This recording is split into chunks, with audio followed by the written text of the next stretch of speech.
Stupid. Hello, stream. Let's go. Stupid twat among on God. He's in a great mood. But anyways, welcome to the stream. We're on the craft. Look at us, me and Batman staring at my shoes. Staring at the shoes for. Bring up the J's, cuz. I'm currently floating with the. Sorry, did you say float? Perhaps. Creeper! Just saw a creeper in my mind, and I got really vexed about it.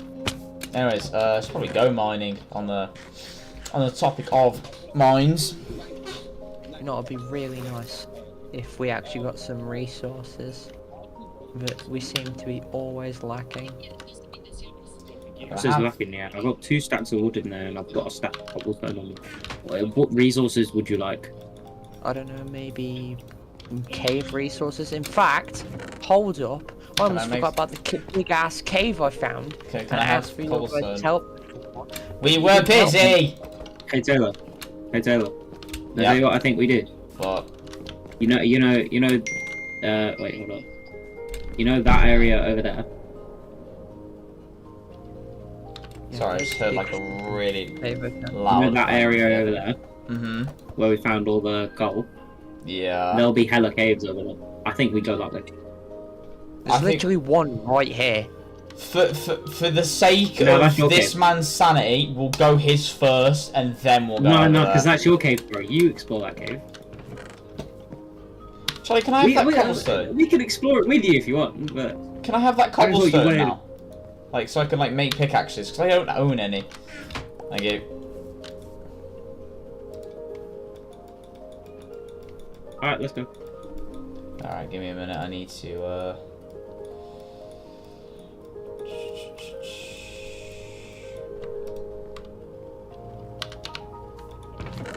There we go. Let's go.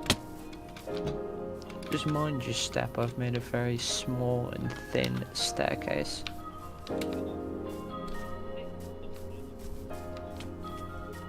That's not the staircase, but good job.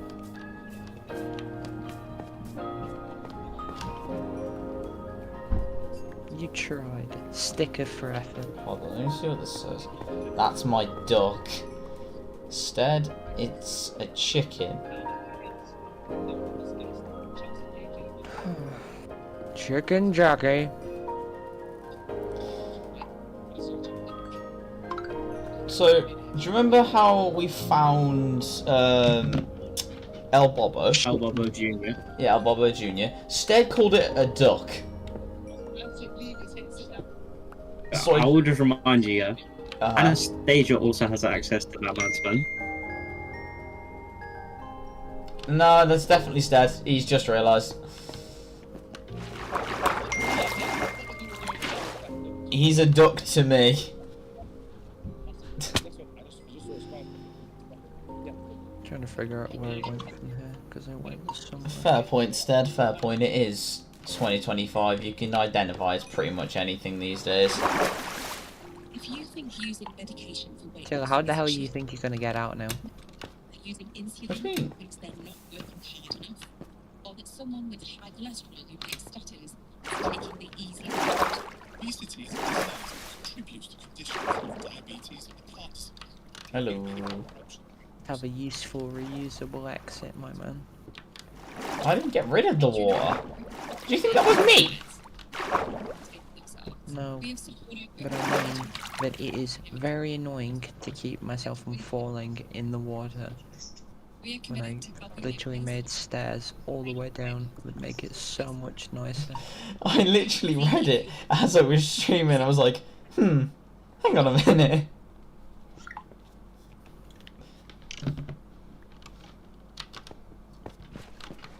There's like a bunch of resources up here. Hold up. Not here. I mean up ahead. Okay. What the hell, my cobble? Taylor, you took that fucking piece of cobblestone I needed. No, hang on, I'll bring it you back. No, There you fuck go. off. I don't need it anymore. You're fucking late. You know what I think of this fucking cobblestone? He's in a great mood today, Charlie. Jesus. Oh god! So, Charlie, don't ask how, but I'm currently on half a heart. You fell into the ravine part, didn't you? Before you actually let me catch up, didn't you? As Nicky was busy dealing with the bits again. I'm on my way back. Waited, and you would have been fine.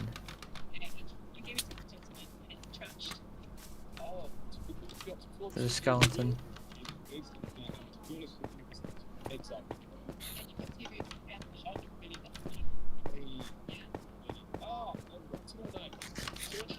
Over here is some lapis for enchanting,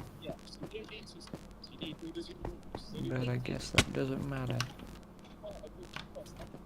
It is. I do think that's I'll give you the restaurant is free. Okay. You can order anything. My pickaxes. Some redstone. There we go. I don't think I can actually mine that. I haven't got the iron for it, so. Well, there's lapis, and lapis is far more valuable than redstone at the moment for us. Again, I only have stone pickaxes. Well, I thought you said you had an iron pickaxe. No, I or said something. I know. I said I don't have the iron. There's a creeper right there, Taylor. Yeah, I know what I'm doing. And why are you going closer to it, you idiot? I'm knocking it off. You are a knockoff. Of who? I don't know. I'm looking around for resources. There's some iron up there, and there's some gold and iron there. And the cave goes into way deeper.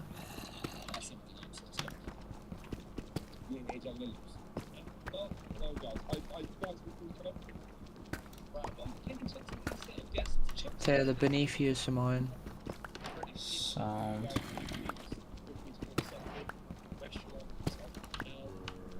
There's nothing beneath it though. So There's- you'll step on the. There are a few things beneath it.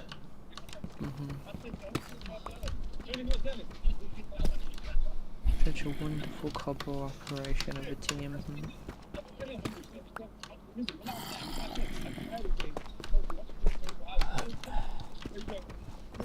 There we go. If I could set off this creeper. Hold up. You have wood. Yeah. Let me pass you this. Haha! Genius! Do you want me to craft your helmet? Oh god! Fine. I don't need one right now. Alright. I just need to look around for stuff. That a bit wider so we don't fall.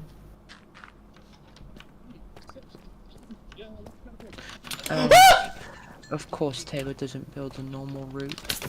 Just look straight down.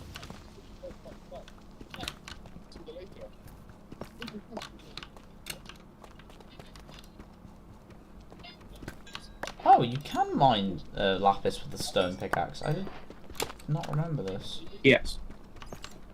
Well, that's lucky. You didn't waste it. Because if you did, that would be words.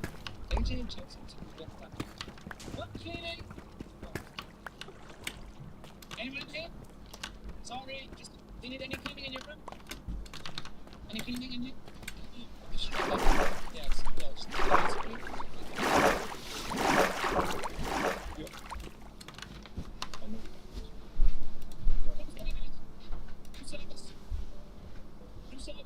This cave goes hella deep up below.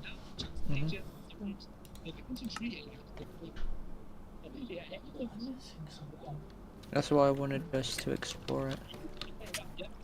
Damn it, I fell.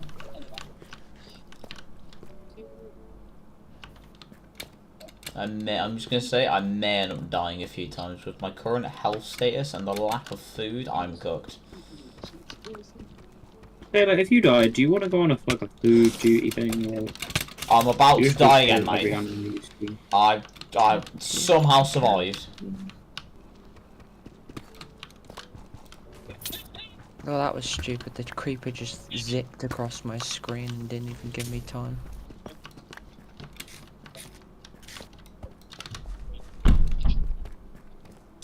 I ain't gonna lie, I reckon I'm gonna die so many times on this trip. Charlie, I'm just gonna give you all my stuff. Can do. There you go, boss. Alright, enjoy. I'm gonna go die again. Everything.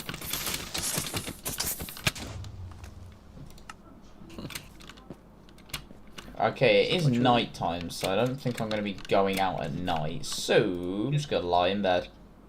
Actually, I don't have to lie in the piss bed because nobody's here. Nothing really changed. Huh? I said nothing really changed. Did you in Minecraft and you in real life, eh? I'm not. The I don't job lie in gets bed harder. that much in real life. What are you on about? No, but when the job gets too tough, you just sit, lie there and give up.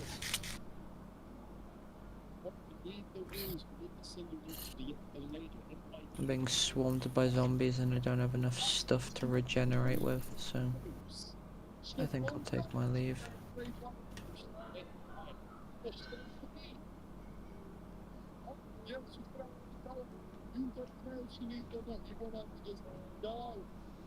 Sounds like something's going on downstairs. I don't know what. That was lucky of me. Feels like a dream, feels like magic. Now I believe I can hear you.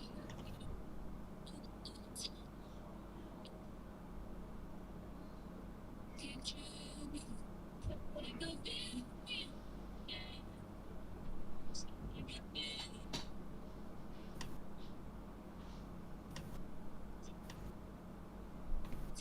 You're joking me, how did this get here? Oh.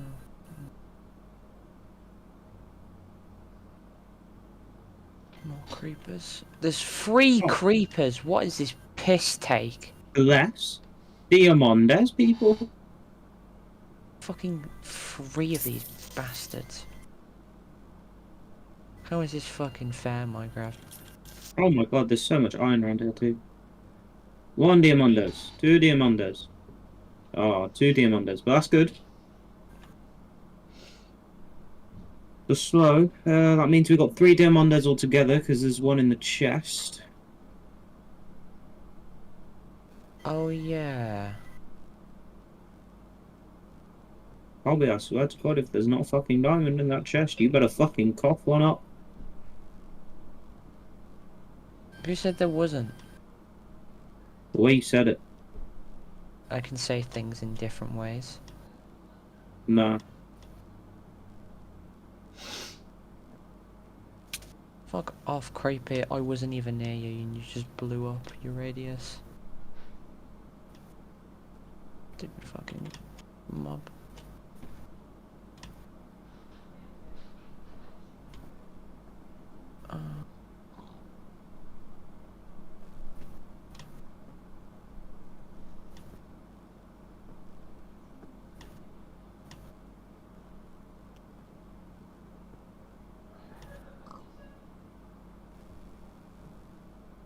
Fuck off. There's a creeper hiding in the staircase. This is some bullshit.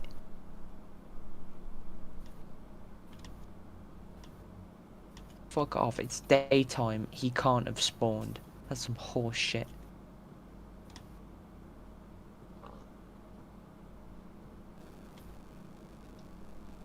Well, that cave's deep. Fuck does this shit get deeper, bro? I think I'll need to use my flint and steel to make some more food. Till, did you let a creeper blow up near the base? No. And he's AFK, sitting on the bed, doing nothing. I was sat on the phone waiting for it to turn daytime. First got that vagabond energy to it. Oh, creeper came up to you. How? You have this whole it blew up fucking thing next in the to you. way. There is blocks. No, there's blocks going up into the build. Oh my god, who placed those blocks? Because they can't I swear do to God, if you parkour. actually blame me for You said, placing oh, this blocks. is too confusing before. I wonder who's caused that. Who thought it was too confusing? And you've left. Fuck this.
Stream. We are back.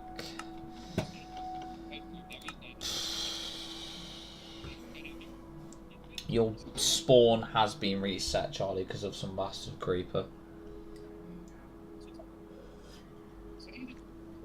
So before doing any more So you're telling exploring, me I would recommend coming back. I survived the cave a bit. I've got torches, so I have lit up the place quite well. Alright, okay. I'm just gonna try and fucking fix everything.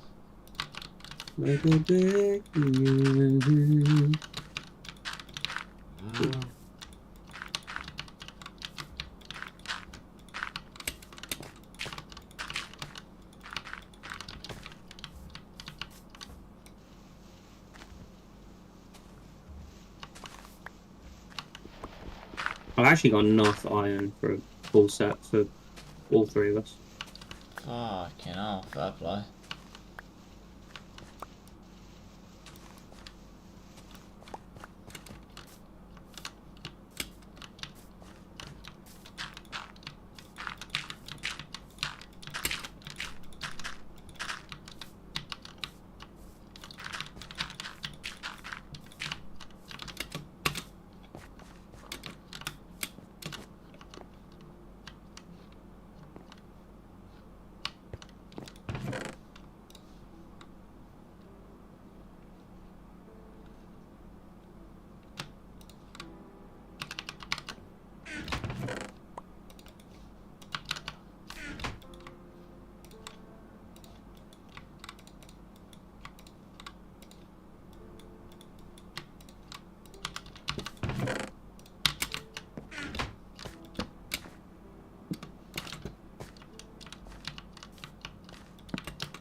Oh, fuck, my signs.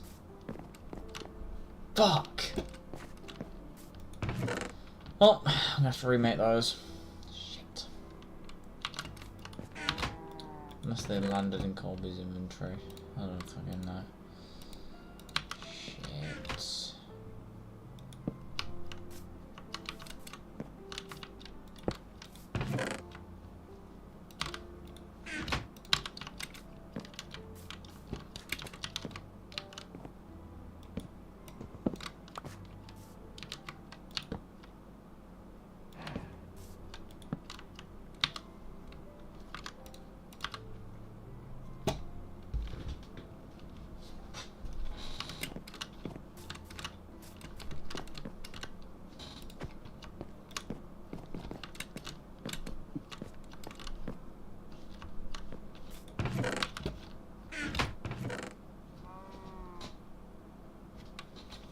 I'm gonna have to borrow Colby's Flint and Steel in a minute. Flint and steel.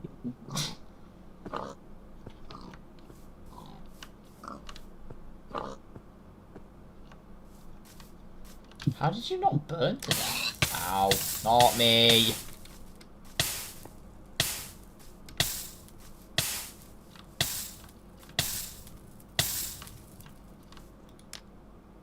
More diamonds. Let's go.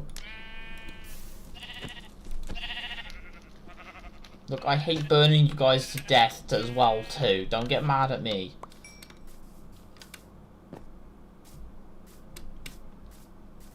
Oh, are you on Fuji? Yeah, I'm just gonna get Oh, some. you're I'm doing- just gonna get some food. Standard.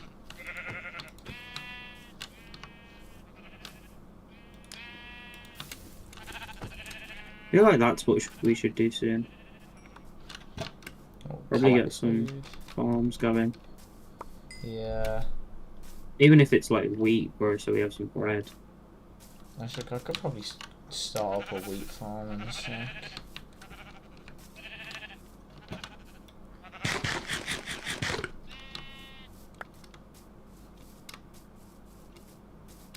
You are safe for now, cow and sheep. And you, Mr. Cow.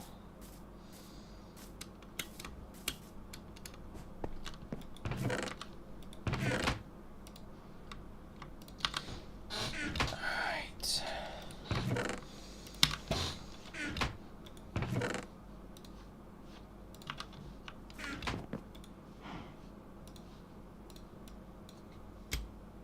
Nah, I'm logic good, bitch. I play Minecraft for a level.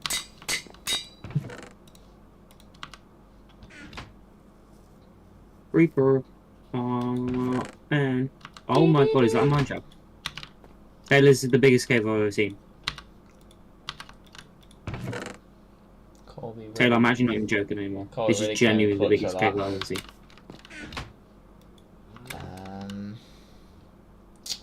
Wait, wheat farm. Seeds. Bro, it's out of my render distance. Oh fuck.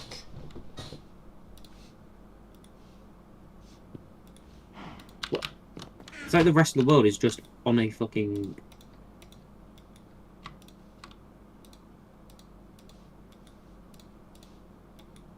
It's like the rest of the world is just a fucking cave. It just keeps going. This is genuinely the biggest ravine that I've ever seen.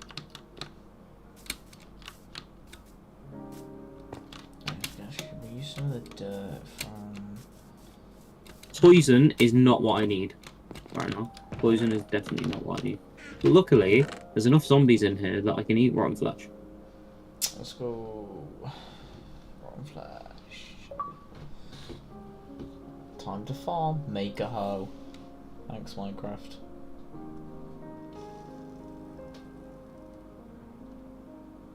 Taylor's got enough of them. Ah, God, I hate you. Oh, that was a good one. Dickhead.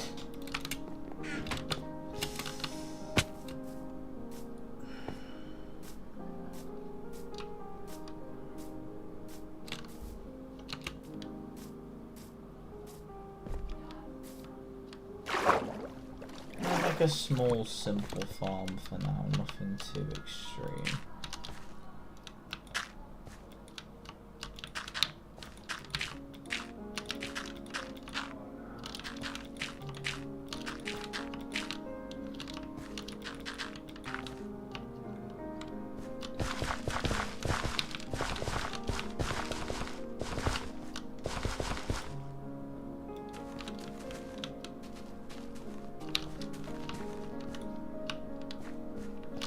There we go, nice little start to a farm.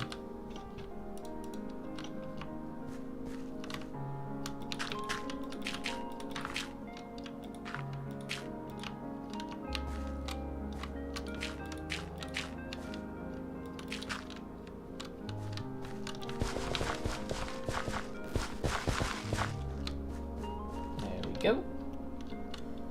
Nice little start. Unnecessary. I don't even know where I got shot from. Oh.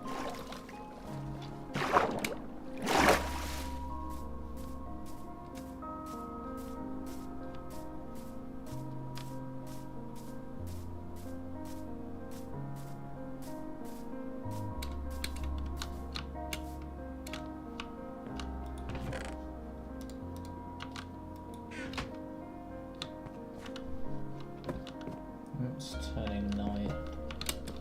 Just make sure there's no way anything can get in anymore. Unless they can climb up ladders, which I don't think they can. Zombies can. Can they? Zombies can climb ladders. Yeah, I've seen zombies climb ladders. Well, I mean, creepers can't climb ladders, so we should be fine. No, creepers can't. Oh, we should be fine then.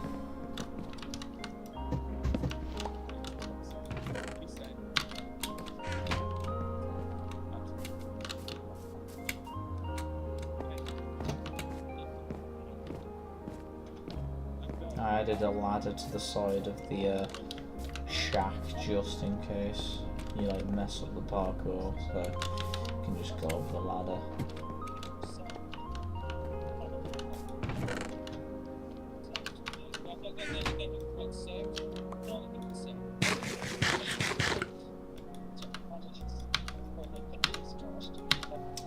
I was in the VC with Pro, Storm, and Bit earlier on today.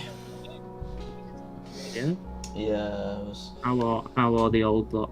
They're alright, to be fair. We kind of sort of may have kind of accidentally bullied Bit out of the thing. Oh. All he said was that he was American.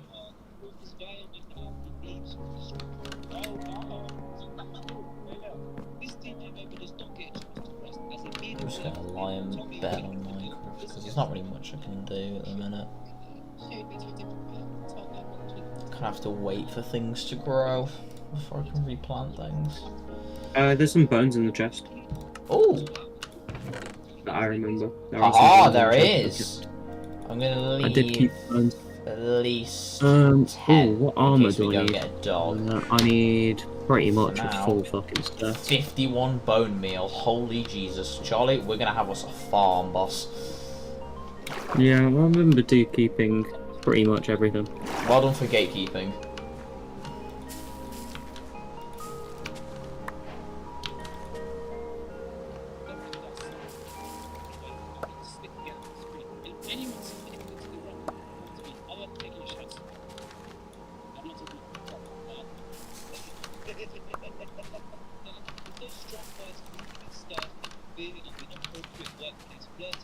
The other team received their first official yes. Oh, no, never mind. To our space going down. Okay, so normal team, you need 4 tea bags, 10 tea bags, right? And you need someone to fix the telly, yeah? You sure? Hold on, guys. We'll send someone from the reception to sort your TV or to sort out the tea bags to the restaurant right now.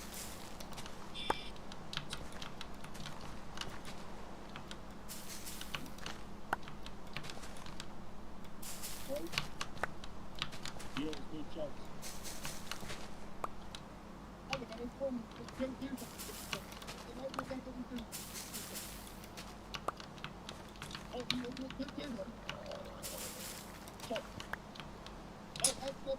Balls, I've used it all. Well, I'm gonna have to wait for it to naturally grow now. Still got a load of seeds placed down. I can just go get some more. Just by punching. Oh, never mind, there's loads of like zombies and stuff, I'll just do it in the morning. Oh, actually I got one. I'll go place the one. There we go. And swim.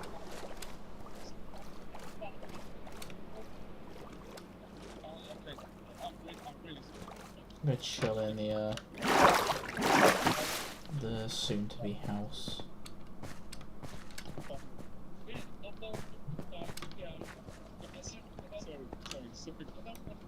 Okay, so yeah, the heads of the restaurant, their names, AJ, Chance.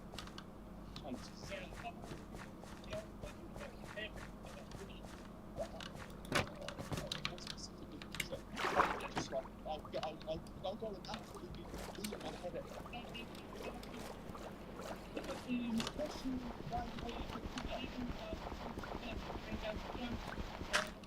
I said James,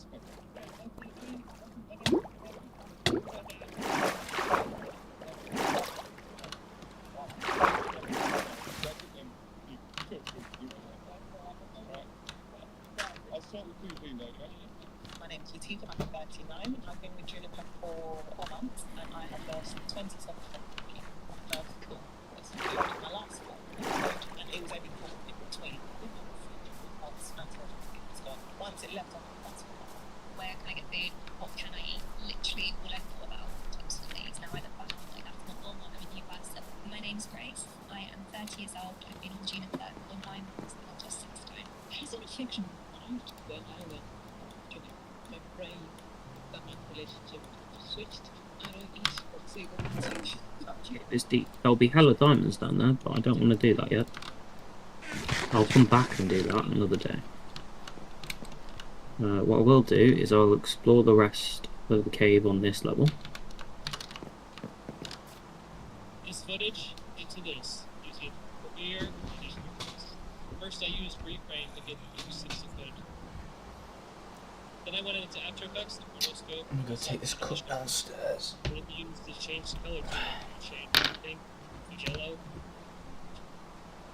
I was pretty much getting sparred up by a zombie dust. I don't know what was happening there. I was getting fucked up by a zombie.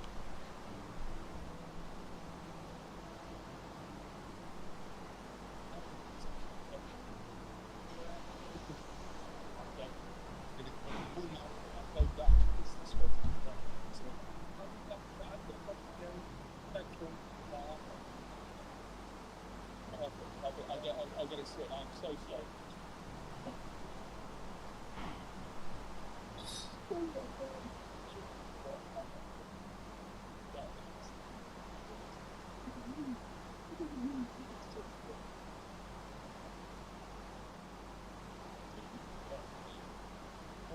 As it goes back to reception, it gets maybe a little bit.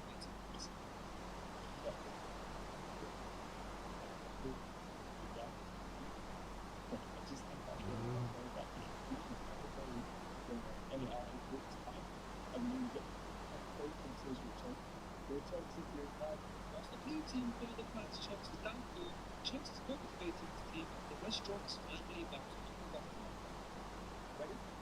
Excited? Are you excited? That's what I like to hear. Hey, you're talking to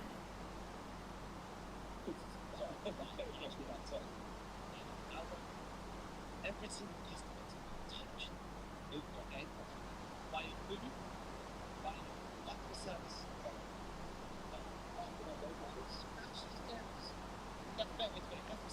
Good, good, and just good night. Ready in 3, 2, 1. Let's go. Let's do this. Probably.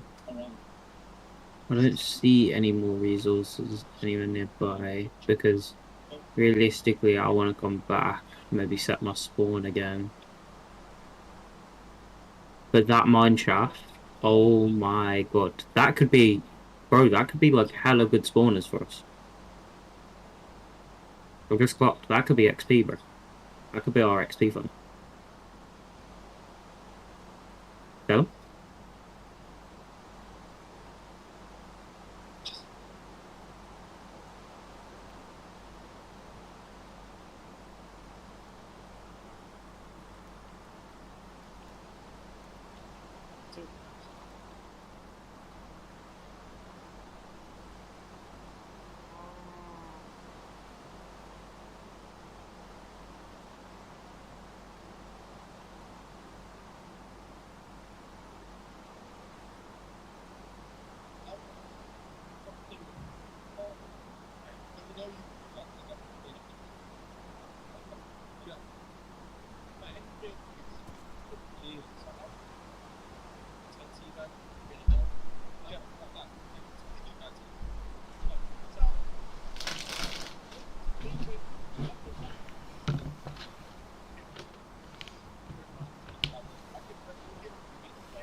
Oh.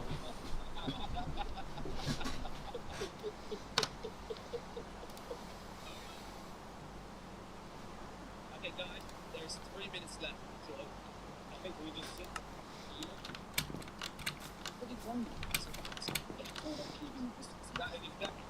Why's it gotta be raining?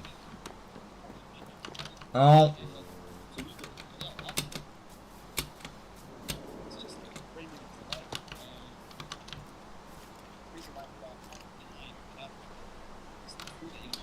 We could just sit here and wait. While we wait in this corner, we can have a YouTube on. Tim Burton's Batman. Real Madrid gained a superstar in Kylian Mbappe, but their inability to replace Toni Kroos has proven detrimental. On paper, Los Blancos are the ultimate team, superstars across the pitch, wonder kids on the rise, and one of the world's best coaches. Yet any tapped-in football fan would recognise that Madrid haven't exactly improved in the 24-25 season. Initially, Mbappe was the scapegoat, but then he started banging in goals for fun, and the chemistry amongst his Galactico attackers improved. However, the problem has persisted. Madrid keep getting dominated. Despite their incredibly talented midfield personnel, it lacks a particular profile, one that Toni Kroos possessed as a regista. His composure and ability to dictate the pace is something Madrid have sorely missed. Valverde is a freak athlete, incredibly versatile too, as are Tchouameni and Camavinga. Yeah, it's just that I was speaking and like, you just weren't saying it. The aging process at Ceballos has underrated so I just reloaded. is dissimilar. There aren't I just reloaded Steel midfielders Series. that could adequately replace Kroos' skill set. So can Ancelotti fix this? Is it a coaching problem, or do they need a new midfielder? Real Madrid gained a superstar in Kylian Mbappe, but their inability to replace Toni Kroos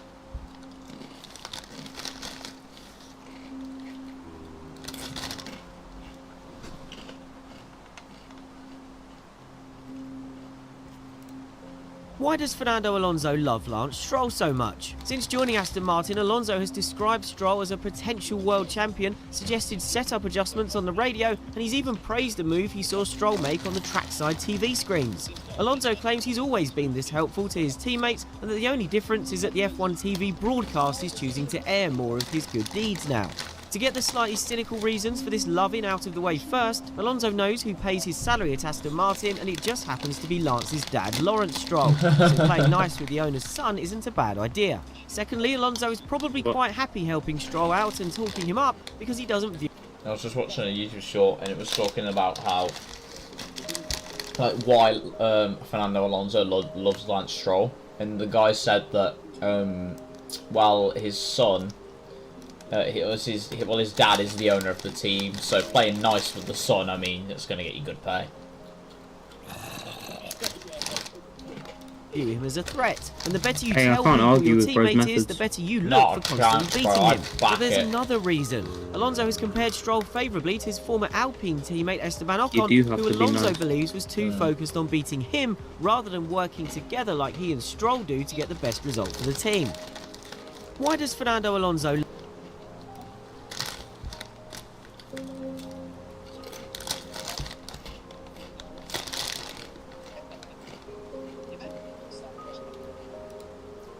Russia have gone missing from international Yo. football. What are they even doing Yeah. now? I mean, Good job. without wanting to get into the politics too tough, they're obviously not eligible to now me. partake in Love. FIFA Back. or UEFA sanctioned put some of each other in competitions, the but they VC are then, still though, playing so you football just show behind the the VC. scenes. Back in 2022, they had all of their Nations League games cancelled, and so instead, they've been playing some really weird teams. Back in 2023, they faced off against Kenya and drew 2-2, surprisingly that Kenya even got anything out of that, before demolishing Cuba 8-0. They played Serbia once, with the game ending 4-0, then Belarus, the same sort of scoreline. And to be honest with you, they've been winning a lot of games. Don't tell Maxwell I said this, but they did beat Vietnam 3-0, before beating Brunei Darussalam home with a box 11-0. They then face off against Syria, winning 4-0 there, before two 5-0 victories against Caribbean side Grenada and also So, African my nation friend, Zambia, meaning hey, they've actually got a Mohammed. footballing record of 30...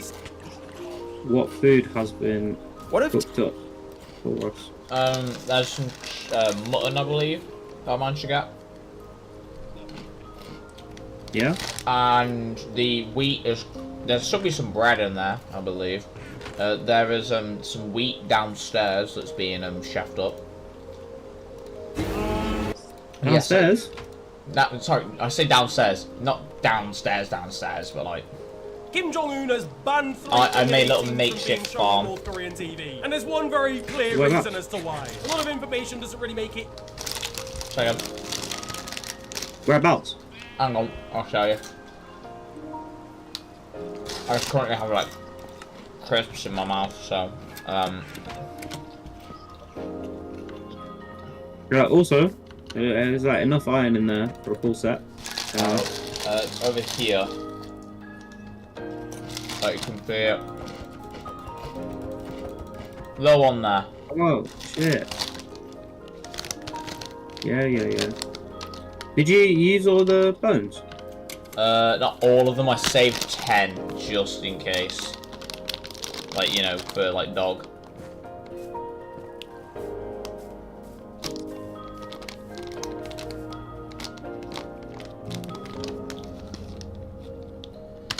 Anyways, let me carry on lunching with Christmas. In or out of North Korea surrounding the rest of the world. I mean, one striker as a wonder kid playing for Juventus went missing for 3 years before showing up on international duty randomly for North Korea again. Either way, Korea has been divided since the 1950s. South Korea have generally done better. So yeah, there's enough iron in there for a full set, probably already. From appearing on North Korean television. And that means that 3 Premier League clubs are therefore off limits. And a very obvious one is of course Tottenham Hotspur, who employ Heung-min Son. He is the star of the South Korean national team, and I'm sure that's why Kim Jong-un doesn't want him appearing on North Korean television. The second team is Wolves. Once again, same reason, they employ Hwang Hee-chan. And the final team is Brentford. Well, a little bit more under the radar, but again, one of their players, Kim Ji-soo, is also...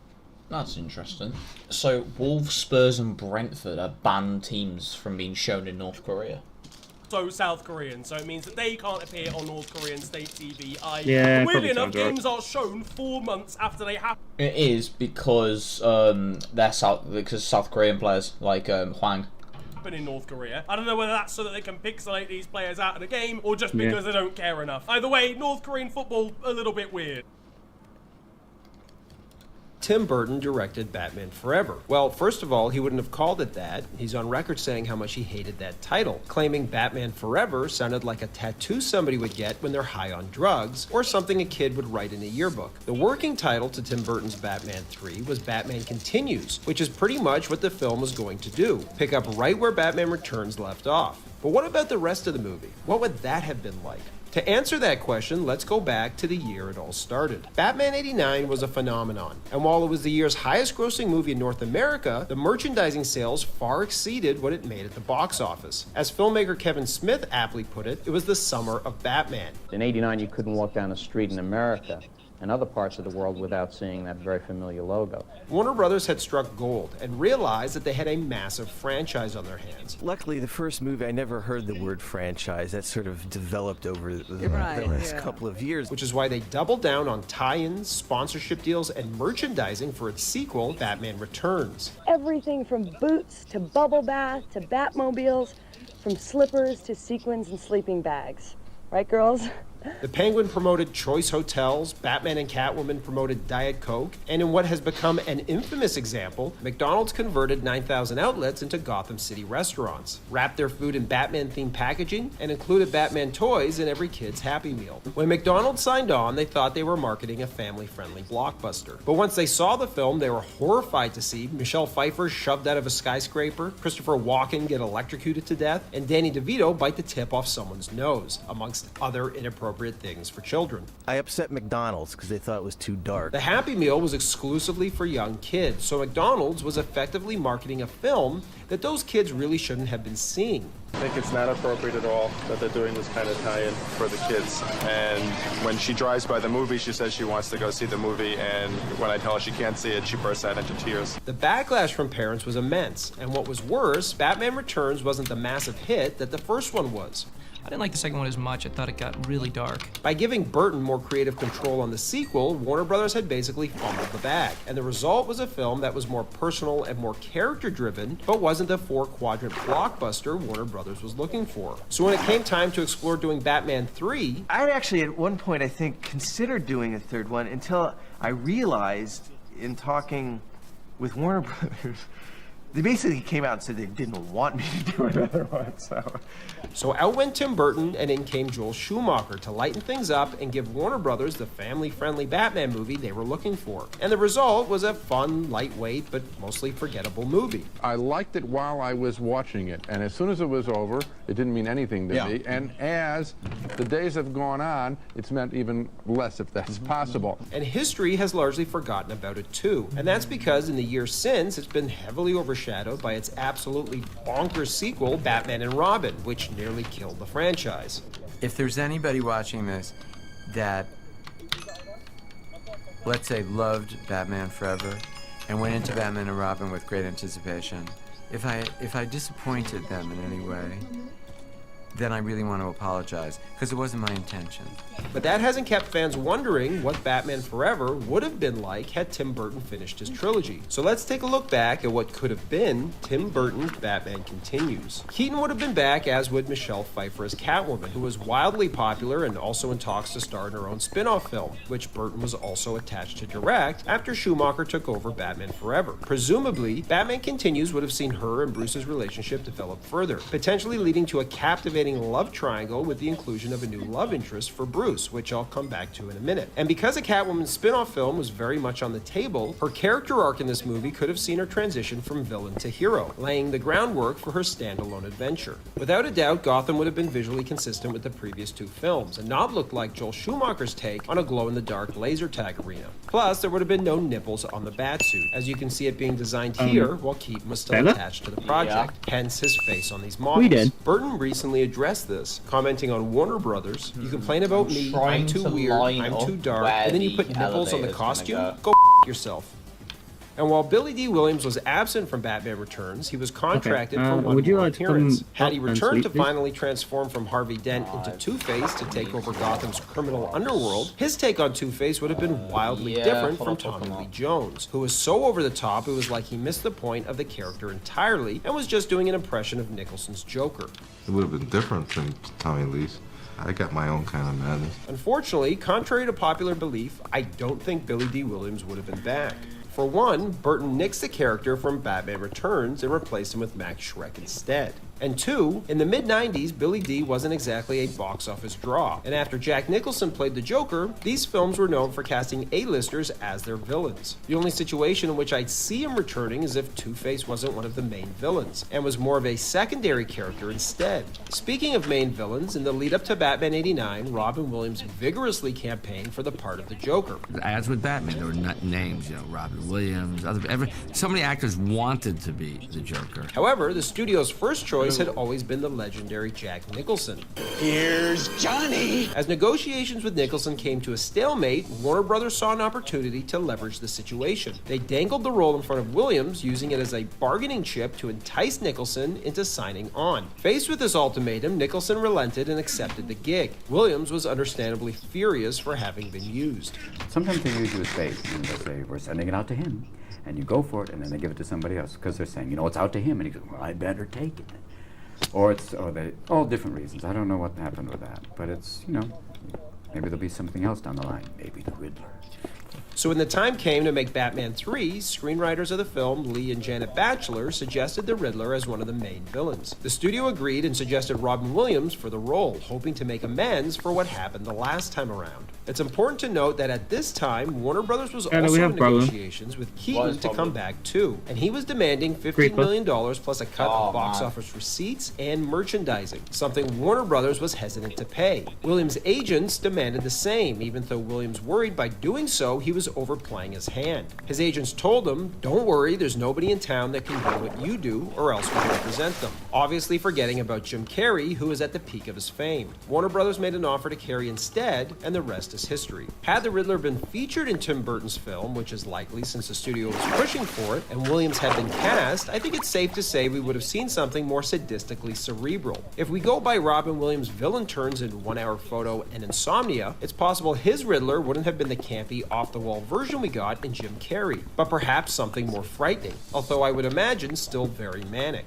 Robin originally appeared in a draft of the script for Batman '89, as the studio insisted Burton include him, which he reluctantly did. However, as the film's budget began to balloon, the first thing the studio cut was Robin, much to Burton's relief. While writing the script for the sequel, Robin was introduced by screenwriter Sam Hamm, but Burton ultimately decided to eliminate the character once again, feeling that the ensemble had become overcrowded with too many actors. However, before Robin was removed from the script, Marlon Wayans had been cast in the role, attended a costume fitting, and even signed on for a potential sequel. However, I'm not so sure Burton felt the character fit in with his dark and brooding version of Gotham anyway. I think almost everybody across the board just was happy no Robin. So if Burton had directed the third film, I'd bet my money on Robin not appearing. As The Bachelor sat down and began penning the third film, one of the studio's mandates was the inclusion of a new love interest for Bruce. Since they wanted to explore Bruce's duality, a concept Burton loved and the reason they were hired, they made the love interest a psychiatrist, giving her the surname Meridian, which is what divides two pieces of a map in half, as a metaphor for the dual nature of Bruce Wayne and Batman. Rene Russo was immediately cast, however her involvement in the film would be dependent on whether Michael Keaton returned or not. I don't know if I'm going to be in it, but there's probably going to be one. I don't know if Tim will do it, but we may. We may do it together, may do it separately, may not do it. I don't know. After Burton left, Keaton met with his replacement, Joel Schumacher, numerous times to get an idea for where Schumacher wanted to take the franchise. But after speaking with him, it was clear the two were not on the same page. He said, I don't understand why everything has to be so dark and everything's so sad. And I went, wait a minute. Do you know how this guy got to be Batman? Keaton ultimately decided not to reprise his role, and when the film came out, he wondered whether he made a mistake. So one day at the movies, out of curiosity, he popped his head into a theater that was playing the film. But after watching it for a few minutes, he felt confident that he had made the right decision. When I first started the film, I thought I was going to make it with Michael Keaton. When Michael Keaton fell out, I had just seen Val Kilmer in Tombstone, and I thought he was fantastic in it. And I thought he would be a great Batman. And with Keaton out and Kilmer in, that meant Russo had to be recast too, as the studio felt she was too old to play Kilmer's love interest. So what would Tim Burton's third film have been about? Well, since Batman '89 never really explored the character's origin story, Burton wanted to see how he got started, and also course correct by somewhat lightening the tone after the negative reception to Returns. And while Batman Forever ultimately explored Bruce's trauma from the death of his parents, Burton would have taken this one step further and shown flashbacks to illustrate how Bruce became Batman. Similar to Mask of the Phantasm, Burton felt this approach would have been brilliant, since it shifted the focus back to Bruce after he took a backseat to the villains in Batman Returns. I remember toying with the idea of doing another one, and I remember going into Warner Brothers and having a meeting. I'm going, you know, we could do this, we could do that, and they go like, Tim, don't you want to do like a smaller movie now, you know, just something that's more, and like, about, you know, half hour into the meeting, I go, you don't want me to make another one, do you? And so the studio went in a different direction. Instead, we got Jim Carrey and Tommy Lee Jones trying to outact each other as the pair set a new standard for scenery chewing, which is ironic considering how much Tommy Lee Jones loathed Jim Carrey's style of acting. I pulled up a chair, which probably wasn't smart, and he said, I cannot sanction your buffoonery. Much has been said lately of Kevin Smith's viewing of a Batman Forever director's cut, and while fans have been quick to speculate that the addition of these deleted scenes could vastly change and improve the picture, the truth is the movie we know would have just included a few additional scenes and moments that help to further flesh out some plot and character points. Not only that, but most of these key scenes have been released for some time, and after viewing them, it's clear why they were cut, albeit each of them for different reasons. But don't take my word for it, judge for yourself as we go through them. The first difference between the two versions is how they begin. In the theatrical cut, Batman suits up in the Batcave as he prepares to head off on a mission to stop a Two-Face bank robbery. In the opening scene of the director's cut, however, we begin at Arkham as the asylum's doctor enters Two-Face's cell, only to find one of the guards tied up in his place before revealing that Two-Face has escaped. Written on the wall in what I assume is blood are the words, "The Bat must die," setting up the bank robbery scene that opens the theatrical cut, which is ultimately a trap to kill Batman. It's a trap! The most significant omission from the theatrical cut are the scenes that explore Bruce's guilt over his parents' death and the psychological reasons for why he became Batman. And it's these scenes that actually explain the reason behind the movie's title, as Bruce has an identity crisis and debates hanging up the cape, viewing Batman as a curse and his enemy. Okay, look, we now have shit tons of food. I'm gonna get you on a bit of a killing spree. Why not retire, sir? After Bruce is shot in the head, he has no memory of his life as Batman. I remember my life as Bruce Wayne, but all this is the life of a stranger. You were shot in the head, sir. His identity crisis is finally resolved in a scene reminiscent of the cave scene in Empire Strikes Back, where Luke meets a vision of Vader. You never faced why you became him in the first place. After Bruce enters the cave, he finds a copy of his father's journal and finally learns that his parents' death was not his fault. This is followed by him coming face to face with a giant bat, which is a metaphor for him finally embracing his alter ego and realizing that he's Batman, now and forever, which he happily shares with Alfred after leaving the cave. I'm Batman, Alfred. I'm Batman. There's another scene between Bruce and Dick where Bruce tries to dissuade Dick from seeking vengeance against Two-Face. Dick, don't let the love of your family twist into hatred of Two-Face. Bruce says the same things elsewhere in the film, so I see why this was cut, as it would have been redundant. There's also an extended helicopter fight between Batman and Two-Face that goes on a little too long, as well as an alternate ending that mirrors the ending to the first film with Dr. Chase Meridian speaking to Alfred from the backseat of the car. Does it ever end, Alfred? No, Dr. Meridian. Not in this lifetime. Had it been made, Tim Burton's Batman Continues would have drastically altered the Dark Knight's cinematic trajectory, and we'd have likely never have gotten Nolan's Batman films, since their gritty and realistic approach was partly in response to the over-the-top nature of Batman and Robin. Plus, Burton's planned exploration of the character's origins in the third installment would have made Batman Begins feel somewhat unnecessary. Alright, we got hella With food Keaton now. reprising his role in The Flash, it's an I'm gonna split unfortunate half of reminder it. that Warner Brothers wasn't able to reunite him with Tim Burton There you go. to give Burton's Batman universe the send-off it deserved. I'm Batman.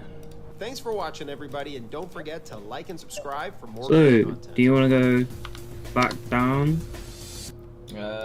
Superman may as well have died in 1987's Superman 4, The Quest for Peace, since it took several writers and directors numerous attempts between then and 2006 to finally revive him. The most famous attempt, however, belongs to Tim Burton, who came very close to making his own Superman film before it was ultimately scrapped right before it started shooting. Did you design the S-Tank?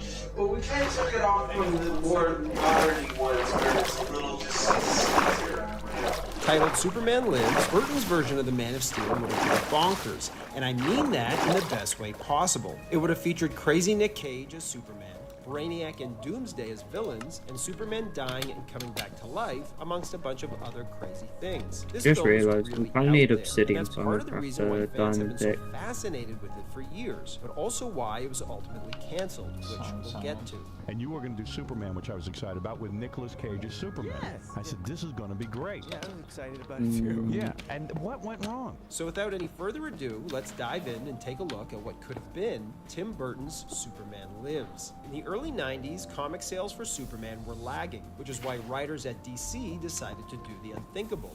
After 54 years, DC Comics has decided to kill off Superman. I think they do it just to get money, and then like he's gonna revive in 2 days. Not only did the stunt dramatically increase sales, but once the public learned that DC was planning to kill a beloved cultural icon, the story received unprecedented media coverage. Superman will die November 18th at the hands of a villain named Doomsday. Which is why the death of Superman would lay the foundation for Superman. May have like slightly knocked me down there, boss. Originally titled Superman Reborn, this version of the script saw Lois and Clark struggling with relationship problems, as Clark's hello. Superman prevented him from committing to Lois. After a battle with Doomsday and his And have you not got a sword? Lois's arms, No. he finally professes his love to her, as his life force jumps to her body, eventually resulting in a virgin Right, birth. follow me. The child dramatically ages We're 21 gonna years set- and 3 weeks, and This is becomes the new towards the, Superman before going on to contract. save the world. Obviously, Warner Brothers didn't go for this, and another writer was brought in to try again. This version of the script introduced Brainiac as the main villain and makes him the one responsible for the Just destruction look of at this, Krypton, right? which is what You brings know? him to Earth to destroy the last son of Krypton. To do that, he creates Doomsday, who, you guessed it, kills Superman. I just Prior looked to at that, that. a subplot features Clark visiting a psychiatrist for help coping My with his job. dual identity. Obviously, this script had issues of its own, and as Warner Brothers debated how to proceed, they just happened to be meeting with indie filmmaker Kevin Smith about a couple of other projects. During this meeting, the A topic bit of Superman back Reborn came up, and, prompting okay. Smith to ask to read the script. I know that we can get more on a later date. When he met with WB again, he straight up told them he didn't like it, before being asked what he'd do differently. And I was like, oh, well, I changed the title. It wasn't Superman Reborn. I wanted to call it Superman Lives. I thought that sounded cool. Plus, Fletch lives. That always sounded cool to me. Smith was hired and then paired with producer John Peters in what has become the stuff of legend. Oh And I have my to give god. credit where it's due, They've got because H just as as a VIP legendary as guest Peters' rise from on the new hairdresser Vegas to movie video. producer, which began with Peters designing a short wig for Barbra Sorry, Streisand spoilers, to but wear in the 1974 That's alright, I don't really. I was like, I don't know if you watched Beta School. That's No, what I was like. don't. Ryan does, so I probably would mention to it to produce him. Streisand's But next studio I album, think Brooke Butterfly, might still do and it. I don't film know. A Star Is Born, despite having no experience doing either. I've been a hairdresser for 17 years. And I'm just checking this way. I'm also a hustler. He'd go on to produce Batman '89, which would see him clash with Tim Burton repeatedly on set, as he'd force his ideas on him, just like what he'd eventually do to Kevin Smith on Superman Lives. Not only can you thank Peters for Batman fighting a goon with swords, but the entire climax at the cathedral was forced on Burton during the middle of shooting, as Peters commissioned production designer Anton Furst to create a 38-foot model of a cathedral without telling Burton and without rewriting the script to include the new set piece. Burton was understandably furious, but had to keep shooting and work the cathedral into the script. As he filmed Nicholson taking Vicky you picked up that call, yeah? kept asking yeah. going and why, to which Burton replied, "We'll talk about it when you get to the top." And that's because Burton had no answer for him, because he didn't know himself, as he had to rewrite the script on the fly thanks to Peters. None of this really mattered in the end, since Batman '89 was a massive success, which inspired Peters to try and buy the rights to Superman if and when they became available, to try and repeat that success. When Warner Brothers carelessly let the rights to Superman expire, Peters swiftly swooped in and bought them up, thus becoming the thorn in the side of every filmmaker who would ever try to make a Superman movie again, famously being banned from the Man of Steel set by Christopher Nolan. What happens occasionally with some producers is they want to play director, but they often lack the vision and talent to be one, hence why they're producers. John Peters was no different, and with no director Alright, let's go to the manga. the project, he got to live out his fantasy, as he told Smith he didn't want Superman to fly or wear his iconic blue, red, and yellow suit. Instead, he wanted... Actually, why don't I just let Tim Burton tell you? They wanted to have him in like Michael Jordan shorts. Right. Like, Oh no! they said too, like, and this, the costume designer and I were looking at each other like, we almost died. They go, we see him wearing corduroy as Superman. Like, corduroy? I don't even understand. From another planet. They don't have corduroy on Krypton. Then they said maybe give him boots, but you know, like on the side of a van, like with flames on it. Smith, being simply a screenwriter for hire, was forced to do whatever was requested of him. Although he tried to get around such restrictions like the no-flying rule by having Superman streak across the sky in a blur, creating a sonic boom. Peters' other idiotic requests are well known, such as Superman having to fight a giant spider. And he's like, "Do you know anything about spiders?" And I said, "Oh, hello." And he said, "Well, they're the fiercest killers in the insect kingdom." I'm good. Brainiac having to fight polar bears at the Fortress of Solitude. And he says, "Yeah, you know anything about polar bears?" And I said, "No, I don't." He's like, "Polar bears are the fiercest killers in the animal kingdom." More damage. Giving Brainiac a robot sidekick that sounds like White Duel from Chasing Amy. I said, "Really? You want the robot to sound like a gay black man?" And giving Brainiac a space dog companion like Chewie. "You need Chewie in this movie." And I was like, "You want me to just write Chewie into the movie?" Smith's script featured Lex Luthor sending a signal out into deep space, Spawner. inviting any and all aliens to come visit Spawner. Earth with knowledge of Superman. Brainiac answers the call and travels to Earth to meet with him before the two Oh my God, team up Spawner, to yeah. destroy Superman. In this version, Brainiac is after a powerful Kryptonian robot of sorts known as the Eradicator that Jor-El has sent to the Sun to protect him and teach him about Behind you. Krypton. Desperate to assimilate its advanced technology, Brainiac sends Doomsday to kill Superman and blocks out the Sun to make him powerless. Just like in the comic, the two end up killing each other, with Superman dying in Lois's arms. The funeral even sees Michael Keaton's Batman make a cameo. It's kind of like Times Square is like a, and then like they all just go, they're just taking over, and there's a big bat symbol, and then he comes on, and he gives them this message of encouragement. While Superman's body is teleported to the Fortress of Solitude, where the Eradicator brings him back to life, sheathing him in a robot suit formed from the Eradicator itself. This suit also simulates Superman's powers for him, which are currently not working due to the sun being blocked out. Eventually, the Eradicator gives his life to destroy the machine blocking out the sun, thus restoring Superman's powers, who goes on to fight a giant spider and inhabited by Brainiac's consciousness. It's safe to say that there are a lot of fantastical elements in this script, and a lot of it feels more like what you'd find in a cartoon rather than a live-action film, which would have been challenging and expensive to achieve in the 90s with the limitations of visual effects at the time. While Kevin Smith wrote the script with friend and colleague Ben Affleck in mind to play the Man of Steel, the screenplay would eventually end up in the hands of Nicolas Cage, who absolutely loved it. Cage, a huge comic book fan himself, is actually a Coppola, as in Francis Ford Coppola, who's his uncle. When Nick embarked on his acting career, he made a conscious decision to change his last name, aiming to steer clear of any accusations of nepotism associated with being Coppola's nephew. In fact, you named yourself. I don't know why as well, because it literally, I've been playing Minecraft for what, 3 hours, 4 hours, and it just crashes now. That's why.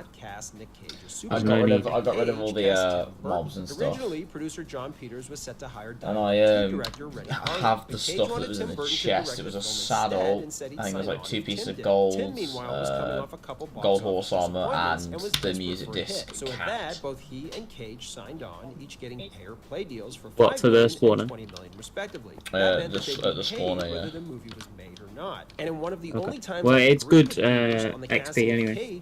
No, yeah, of course. We haven't checked the mine shaft yet, and we've already got a spawner. I'd definitely note down them calls. Nobody could recognize Clark Kent as Superman, as Cage could physically change I his persona. don't have a pickaxe anymore, so I'm basically stuck here. Pulled this off pretty brilliantly. It definitely seems to have been lost in recent portrayals of the character. I call it the Dean Cain Clark Kent, where Superman just throws on a suit and glasses, but basically acts exactly the same. Even Henry Cavill, who delivered a commendable portrayal of Superman, leaned towards a Dean Cain Clark Kent style when playing the reporter. The fun of this character is the radical difference between the portrayals of both Superman and Clark Kent. So far, I think only Christopher Reeve has been able to pull this off convincingly. However, I think Cage would have given us something new, fresh, and unique with his portrayal of both characters, and really knocked it out of the park. Nobody would think this is Superman. Yeah. The rest of the casting was pretty solid too. Kevin Spacey was eyed for Lex Luthor, which we'd eventually get to see in Superman Returns. Superman will never. Send you the coords for the thingy, screenshot. And Chris Rock was cast as Jimmy Olsen. Chris Rock came into work one day on Dogma and was like, guess who's playing Jimmy Olsen? Who would have played Lois Lane is a little more up in the air. Producer Straw Tax claims he approached Sandra Bullock, who turned them down. That is literally the Straw Tax skin. Interested in casting her for the part. Other names thrown around were Courtney Cox, who played a that is the Straw Tax skin. Yeah, you can go back in the streams. And Julianne Moore. Unfortunately for Kevin Smith, the first thing Burton wanted to do once he was hired, I legit can't do anything. All I have is a shield pretty much. Yeah. With that, Kevin Smith was let go, and script doctor Wesley Strick, who had well, I mean, I've sent you the coords to the thing anyway, so Strick's script contains several changes from Smith's version. For one, Superman doesn't even know he's an alien from Krypton until later in the film. He and the public believe he's a genetically enhanced superhuman, hence his name, Superman. It also features Brainiac and Lex Luthor amalgamating into the supervillain known as Lexia. The Eradicator is also reimagined in this version and renamed to K. Tim had a brilliant idea to have K start out as almost a teddy bear. Kal-El was a baby when he got into the craft to come to Earth, and as Kal-El grew in the spaceship on his journey to Earth, he'd have this little teddy bear companion, something to comfort him a little bit. And K had the abilities to morph and to change to suit his needs. Superman also doesn't really do a lot of Superman-esque things in this film either, which might have been John Peters' influence. And after Superman dies and comes back to life, he basically becomes a version of Batman, as he wears an armored suit fitted with a plethora of bizarre gadgets to take out criminals. Both Warners and Cage hated this script, which is why Warners forced Burton to fire Strick immediately. I kind of interrupted him. I saw where it was like, he's firing me. And he said, well, they told me.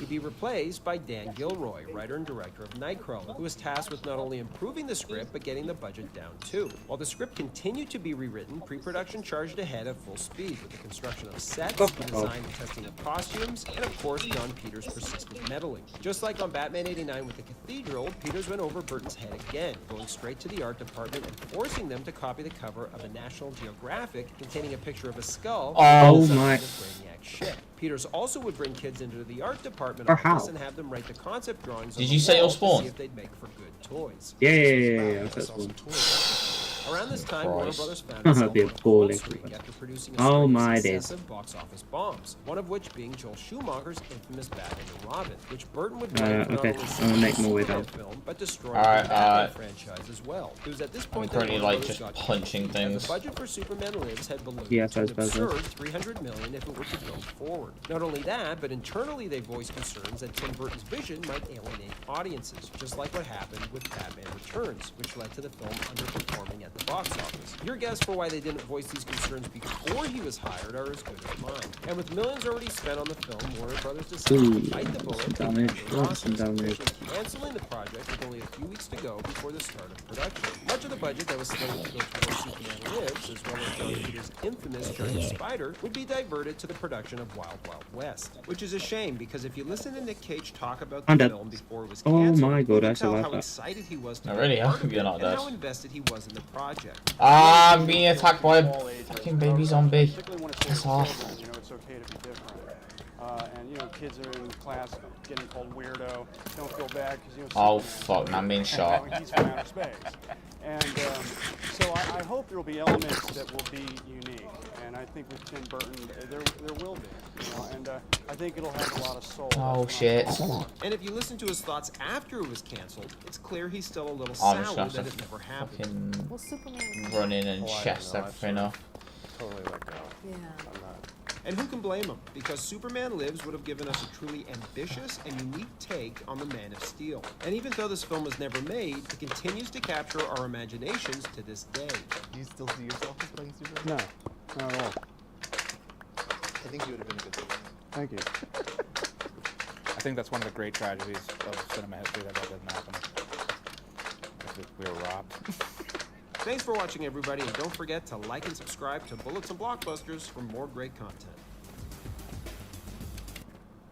After returning Lex Luthor to prison at the end of Superman 4, The Quest for Peace, Superman tells Luthor that he'll see him in 20, which proved to be quite the prophetic statement, as it would take 20 years before the two would see each other again on the big screen in Superman Returns, even if it featured an all-new cast. However, a fifth Superman film starring Christopher Reeve was almost made in the early 90s, which would have featured Brainiac, the Bottle City of Kandor, and even seen the death of Superman. So let's dive in and find out why it was never made and what could have been Superman 5. The first two Superman films were shot back-to-back and produced by father-son duo Alexander and Elia Salkind, becoming massive hits at the box office and receiving critical acclaim. Unfortunately, Superman 3 focused more on comedian Richard Pryor and leaned heavily into slapstick comedy. It would fall well short of the first two films, both critically and financially, just only to be followed by recovered like oil Supergirl, loot, and then I've kind of just At this whacked point, not only were the stuff I got Salkinds from in the deep spawner in the financial chest. trouble after the underperformance of both of Like, these films, it's but almost, the film I'm they down, produced to I'm still right down the in the ship, cave, Santa Claus but the movie, everything's been also like bombed, leaving them in need of saved, money and pretty questioning much. if the Superman franchise had run its course. At the same time, the Cannon Group, who specialized in producing what many would call B-movies or schlock, also found themselves in financial trouble after a series of box office failures. In desperate need of a blockbuster to turn their company around, they purchased the rights to Superman from the Salkinds. There was just one problem, though. Christopher Reeve didn't want to come back after his disappointing experience on Superman 3. Sorry, In didn't order come to up with a entice him join to button. return, Yeah, Cannon don't worry offered him about it. $6 million, agreed to let him develop the just in story that for the chest film, box. and even financed his pet project Street Smart. Cannon's goal was to depart from their low-budget roots and make the film with the same level of care and quality as the first two Superman films. And to do that, they turned to just gonna Superman hide 1 underground director while I Richard Donner, but he turned them down. So they'd hire Wes Craven instead, who had directed A Nightmare on Elm Street a few years earlier, as well as another DC property, 1982's Swamp Thing, which Craven made to prove to Hollywood studios that he could make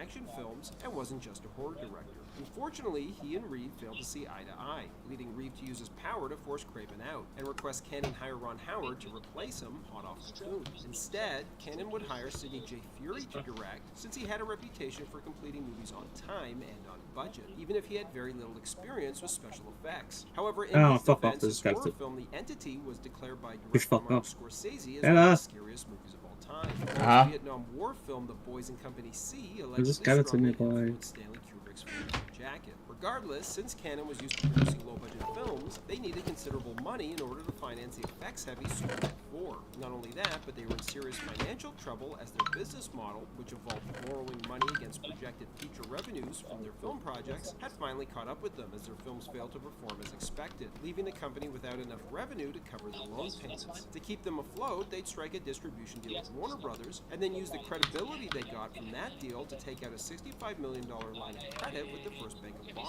However, instead of investing most of this money into Superman 4, which had the greatest I've chance read of Steam ending their Group film's pickaxes. production of Bro, massive these are the ones I had that I gave to you. funds to finance all of their other films, of which Yeah, there so... were many. For example, in 1986, they made Nah, Stack of Dirt, that's crazy. and they did this because their Stack of strategy Dirt's focused on crazy. producing a high volume of low-budget films across various Did I only have 8 genres, torches left? sacrificing quality for quantity. I don't have any of them, so. Occasionally strike Fucking gold hell. and become a cult classic for Bud, Superman. I'll carry the Instead of treating bone. Superman The knee 4 like bone. the big budget blockbuster it should have been, they just ended up treating it like any other low-budget film. And the impact on the film was profound, as Superman 4 required more visual effects shots than all of the previous 3 Superman movies combined. Yet Canon mandated that it be produced for a fraction of the cost. As a result, Canon would rely heavily on blue screen for the flying scenes, which allowed the filmmakers to capture 8 to 10 shots per day, as opposed to the 2 or 3 shots per day on the previous films, using the revolutionary front projection system developed by Zoran Perisic,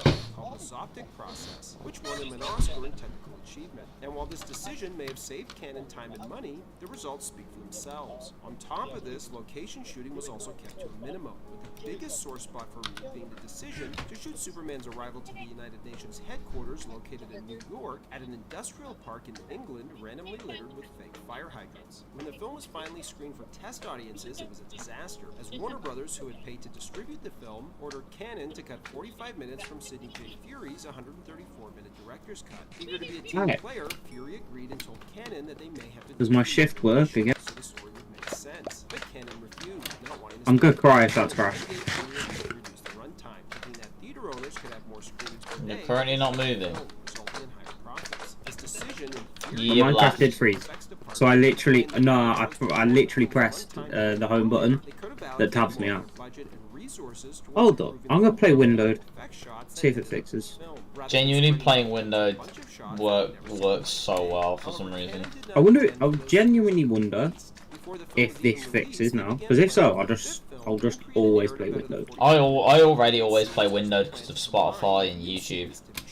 So what were those deleted scenes? The most obvious ones that could be repurposed involved Lex's first attempt at creating I was gonna use the creeper, bro. Nuclear Man that appears in the theatrical cut of the film Oh. is actually the second Nuclear Man that Luthor created in Fury's director's cut. The first Nuclear Man was very similar to Bizarro and saw him fight the Man of Steel outside of a nightclub. Eventually, Superman is able to defeat him by flinging him into an electric pole, killing him. This inspires Lex to use the energy from the sun to create a stronger version of the I say we second search this I way would first. imagine a sequel Alright. would bring back Clive Mantle as the first Nuclear Man, expand his role, and rename him to Bizarro.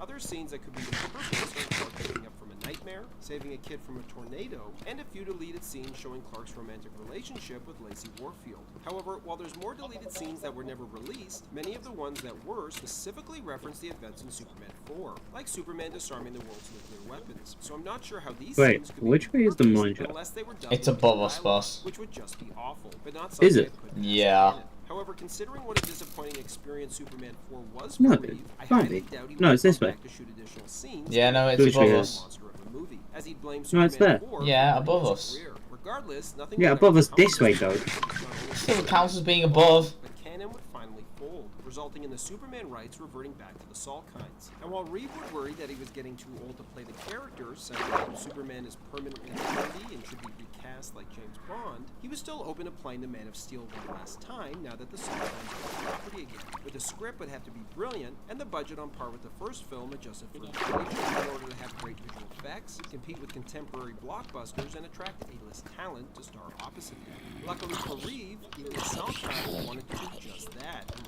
return the series to the high mark achieved in the first 2 films. While producing the Superboy TV series, writer Cary Bates showed Salkind his spec script for a Superman film he'd written years earlier, inspiring Salkind to use it as a jumping-off point for a new Superman movie. Together with Bates, they'd enlist the help of another Superboy writer, Mark Jones, to write a script with them that would ignore the events of Superman 3 and 4, which is what Superman Returns would do years later. And since this new movie would be a direct continuation of the events following Superman 2, it would be titled Superman Reborn. And Superman Reborn would have opened aboard Brainiac's colossal space ark. Here we meet Brainiac's alien assistant Cosmo, who is busy studying TV signals from Earth. Cosmo's work is interrupted by a distress call from a nearby alien ship, prompting him to urge Brainiac to help them. However, to Cosmos' horror, Brainiac callously destroys the vessel before explaining that his sole purpose is to learn, and this alien species had nothing to teach him. At this point, Cosmo, who secretly harbors deep animosity towards Brainiac, shares Earth's TV signals with him, hoping Brainiac will be interested in traveling there to learn more about the planet and finally meet his end at the hands of the Man of Steel. To Cosmo's relief, Brainiac's interest is piqued as he sets a course for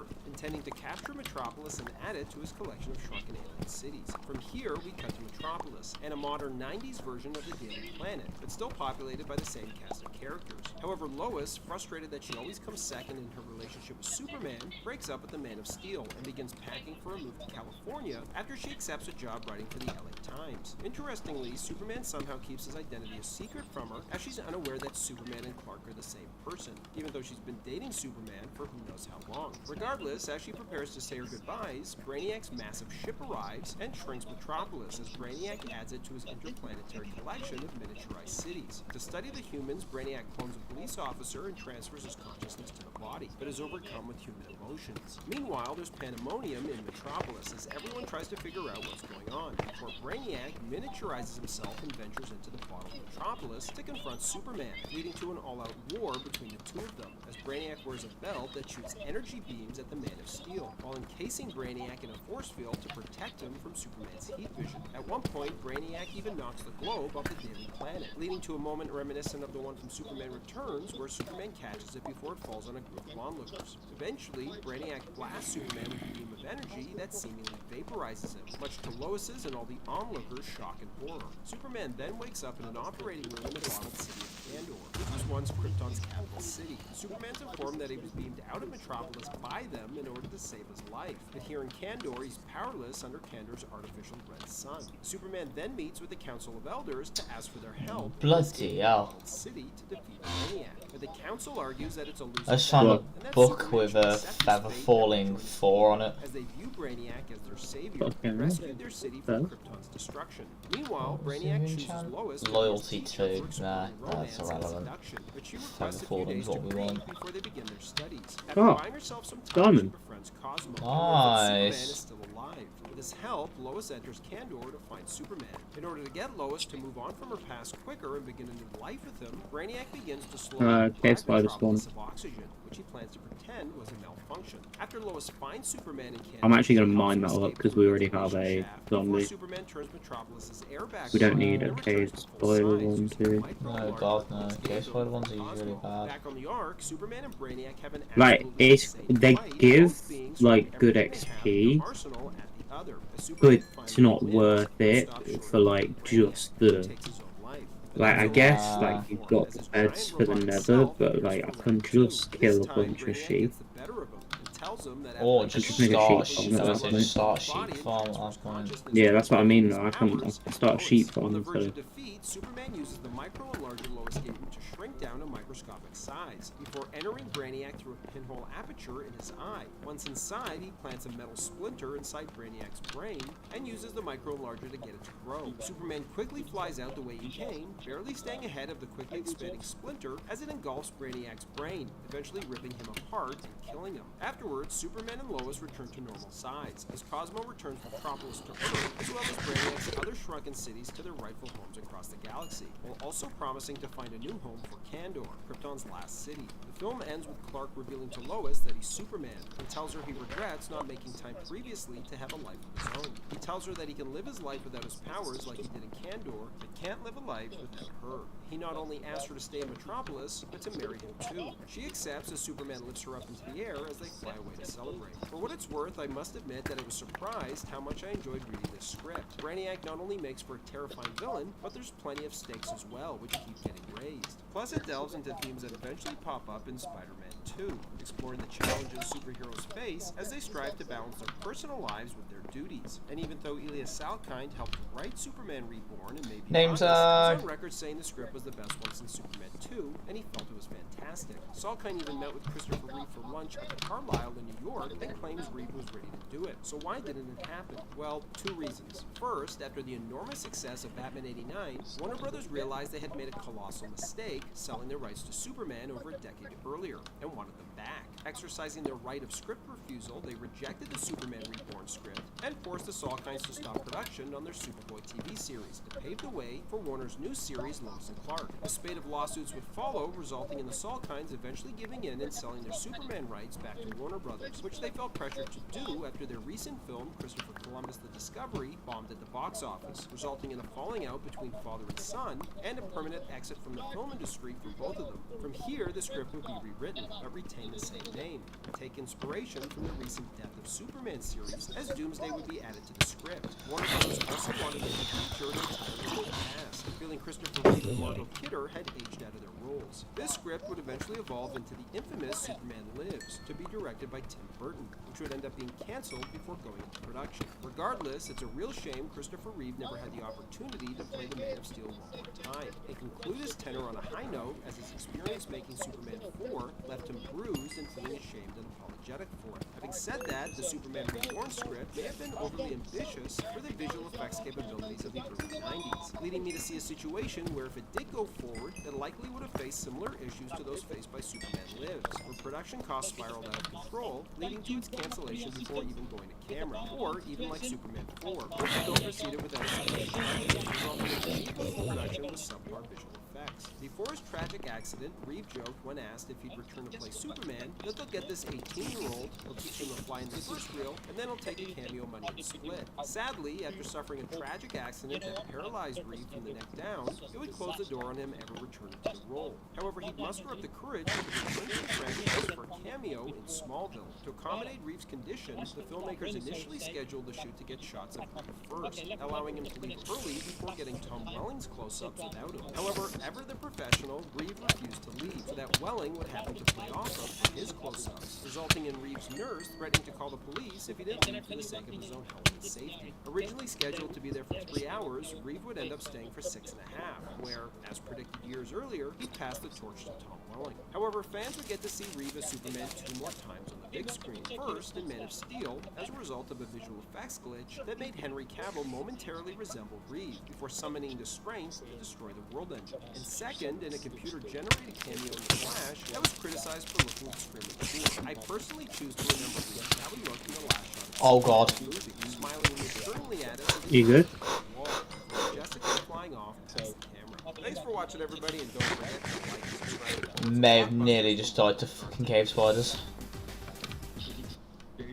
In the early 2000s, we almost got a Superman movie written by J.J. Abrams that came very close to featuring Brendan Fraser as the Man of Steel and Robert Downey Jr. as Lex Luthor. Not only that, but eventual Superman actors Brandon Routh and Henry Cavill both auditioned for Superman during this film's casting process and would be rediscovered by Superman Returns director Michael Singer and Man of Steel director Zack Snyder, respectively, based on their screen test for this film, which promised to be a high-octane spectacle with action sequences that would have rivaled, and in some ways even surpassed, those in Zack Snyder's Man of Steel. So let's dive in and find out why it was never made, and also take a look at what could have been Superman Flyby. Following Christopher Reeve's last outing as Superman in The Quest for Peace, Warner Brothers spent close to a decade trying to reboot the franchise, before coming incredibly close with the infamous I need to make a fucking sword, man, otherwise I'm actually going to be dead. And saw the Man of Steel fight a giant spider. A sword? Balloon will be cancelled at the 11th hour after the box office failure of Just Batman adding and to his Robin gave problems. executives cold feet over Superman Lives' commercial viability. A few years later, Warner Brothers would try again and hire J.J. Abrams, hot off creating the shows Felicity and Alias, years away from making a name for himself as a feature film director with films like Mission Impossible 3 and Star Trek, to write the script for a new Superman film that was intended as the start of a trilogy. Titled Superman Flyby, the film opens as Krypton is in the midst of a civil war, with Jor-El and his brother Kat-Azor on opposite sides. Amid this turmoil, an ancient religious prophecy looms over Kryptonian society, foretelling following the arrival of a savior who will bring balance and hope. Jor-El believes his son is the one destined to fulfill this prophecy and a true heir to the throne of Krypton. Jor-El's brother, Cat-Azor, eventually seizes power after detonating a powerful bomb, leaving the planet looking like a planetary apple with a bite taken out of it. Though Krypton hasn't been completely destroyed, the planet now faces the I've risk just of made falling out of 4 orbit. swords. Cat-Azor orders his forces to kill Kal-El, worried that Kal-El is a threat to his rule if he fulfills the prophecy. To protect his son and give the prophecy a chance to unfold, Jor-El sends Kal-El to Earth, where the planet's yellow sun will grant him extraordinary abilities, keeping him safe from Cat-Azor's forces. Jor-El hopes that one day Kal-El will return to Krypton, challenge Cat-Azor, and liberate their people from his tyrannical rule. And here, the story unfolds as one would expect from a Superman origin story. Clark is found by Jonathan and Martha Kent, and we see him grow up and discover his abilities. To explain why Clark wears glasses, his parents make him custom frames out of lead spec lenses, after Clark struggles to control his X-ray vision. Concurrently, we also meet a young Lex Luthor, who's working as an elementary school teacher, preaching about humanity's failings and the need to unite the world under a single central authority. Eventually, he stumbles upon a crashed Kryptonian spaceship, one of the pods sent by Cat-Azor in the hunt for Kal-El. Inside, he encounters a dying Kryptonian soldier, and is exposed to alien technology and knowledge that radically transforms him. This encounter grants Lex profound insight into the existence of Superman and Krypton, and significantly enhances his intellect, although it comes at a cost, as the exposure causes his hair to fall out. The story eventually jumps ahead to the present, as Lex has risen to prominence as the head of LexCorp, a powerful corporation that is the leader in technology, giving Lex the resources and Just going off the sounds I'm hearing. domination. Meanwhile, Clark Kent arrives in Metropolis and secures a job at the Daily Planet, where he meets the intrepid and sharp-witted Lois Lane, who is actively investigating Lex Luthor. In fact, I really think that had stopped him before. years earlier in college during a chance encounter at a party, though Lois barely remembers. In fact, do you think that stopped us before, Charlie? Lex sabotages Air Force One while Lois is aboard to interview the president, as Lex attempts to get rid of her and the president. What follows is a sequence we've all become familiar with, as it would eventually be repurposed for Superman Returns, as Superman makes his first public appearance, saving the crashing plane and setting it down at a baseball stadium, a symbol of Americana. Jonathan Kent, overwhelmed by the shock and excitement after hearing about it, suffers a fatal heart attack, and while Clark is devastated, Martha encourages him to save other people, as he closes his eyes, listens to the cries for help around the world, and then goes and saves people. Eventually, Superman meets Lex, who is already aware of his true identity as Kal-El. Lex attempts to persuade Superman to join them, presenting a grandiose plan to save the planet. Another name tag, let's go. All balls. Eliminating individual countries and even exterminating those who he deems unworthy. Horrified by Lex's ruthless vision, and outright refuses to join him. Frustrated and infuriated by the rejection, Lex activates a beacon on the Kryptonian pod he found years ago. Back on Everywhere I Krypton, go, I come close to death. his son, Tyzor, was the same age as Kal-El, to Earth to kill him and destroy Earth for harboring him, as we watch Tyzor kill Jor-El's wife while he's imprisoned. Back on Earth, Superman and Lois meet on the Daily Planet rooftop, where he takes her flying, similar to Superman 78. In fact, while the film tries to reimagine some parts of Superman's origin story, the first half of the film hits many of the same beats as Superman 78. Eventually, Tyzor lands on Earth with a team of Kryptonian soldiers and is greeted by Lex, who offers to take him to Superman. Lex then kidnaps Lois Lane while she's snooping around one of his properties, investigating his secret experiments, and uses her as bait to lure Superman into a trap, setting the stage for an intense battle in Metropolis between Superman and Tyzor. During the fight, Lex reveals his secret weapon, kryptonite, which he discovered was lethal to Kryptonians after it killed the alien who arrived years earlier in search of Kal-El. Lex uses the kryptonite to weaken and ultimately kill Superman. However, Superman's death sends him into the astral plane, where he meets Jor-El. In this otherworldly encounter, Jor-El reveals I think that's the entire mine chest, by the way. No chance. Gives his own life force to resurrect Superman, empowering him to fulfill his destiny. As Tyzor unleashes a Kryptonian Mauser, a massive, destructive machine reminiscent of Zack's. Are you gonna get any of the skulls? Because I can't get it, I ain't got an iron pickaxe. Yeah, I'm gonna get it. Another name tag, bit more food. I'm just going to the end because of this. skies of Metropolis before Tyzor is killed by a razor-sharp chunk of kryptonite. The film ends with Superman boarding the very craft that brought him to Earth, setting off on a journey back to Krypton to fulfill his destiny, save Krypton, and lay the foundation for the second chapter of this planned trilogy. So what went wrong? Following Rush Hour 2 and Red Dragon, Brett Ratner was hired to direct. However, he found it difficult convincing some of Hollywood's emerging leading men to play the Man of Steel, due to having to commit to 3 movies, saying, "They'll play this character for 10 years because I'm telling one story over 3 movies. I plan to direct all 3 if the first one is as successful as everyone suspects." Ratner's top choices were Josh Hartnett and Jude Law, but both would turn it down, even though they were offered $100 million for 3 movies. Hartnett didn't want his life to be swallowed up by playing a character, and also worried about typecasting, while Jude Law felt that as an Englishman he wasn't the right fit. Even Paul Walker was offered the part, and remarked that he could have made $1 gazillion and probably have bought his own fleet of jets or his own island, but felt the part wasn't him, saying that his favorite brand of running shoes cost $23. Brendan Fraser also screen tested, but he admits his heart wasn't full of it. He was worried about being typecast. He also claims he lost the part due to studio politics. Ratner wanted to round out his cast with many of the same actors he just worked with on Red Dragon. For example, he wanted to cast Anthony Hopkins as Ralph. Because I personally think that we're done with the mind To trap. find an established leading man to play the Man of Steel, and after continuously clashing Could be, I don't know. most famous for making Kevin Smith put a giant spider in his script of Superman Lives. And he's like, "Do you know anything about spiders?" And I said, "I mean, no." And he said, "Well, they're the fiercest Alright, killers in this is the I direction just watched the that we were slime gonna kill do. themselves. Ratner would leave the project. However, What? a Warner spokesperson said I just watched the slime just jump off the fucking mine shaft. Warner Brothers refused to approve because, as Matthew Bowman Anyways, where are you? was due to him coming in between. Director Charlie Angels McGee would be hired to replace him, and unlike Radner, he wanted Daddy, to cast an where have you gone? actor for Superman, Yo. shooting screen tests with I went directors Brendan the other Routh and direction, Henry but Cavill, as each were Superman's the direction we've not been yet. Okay, I'm gonna assume I know which way that is. Robert Downey Jr. was cast as Lex Luthor, while Scarlett Johansson and Selma Blair. Wait, where are you? You're going the opposite direction. However, Warner Brothers wanted to shoot in Sydney, Australia to save money, as they had done with The Matrix, rather than in New York City. While McGee fought this decision, arguing We've been that that it way. was inappropriate to try and capture the heart of America on another continent, the truth was that his fear of flying ultimately led him to drop out of the project. This experience inspired him to confront that Ooh, fear with we his kind of next need film, obsidian. Marshall, which depicted a plane crash. Left without a director, J.J. Abrams would lobby Hey, hard look. for the job, but Warner Brothers eventually would It just hire jumped in Bruce front of me Singer, as I'm hot off swinging. back-to-back X-Men films. Singer, instead of opting for another origin story, proposed continuing Richard Donner's iconic Superman saga, as he would pitch his idea of Superman returning to Earth after a 5-year absence, a concept that would eventually take shape as Superman Returns. Thanks for watching, everybody, and don't forget to like and subscribe to Bullets and Blockbusters for more great content.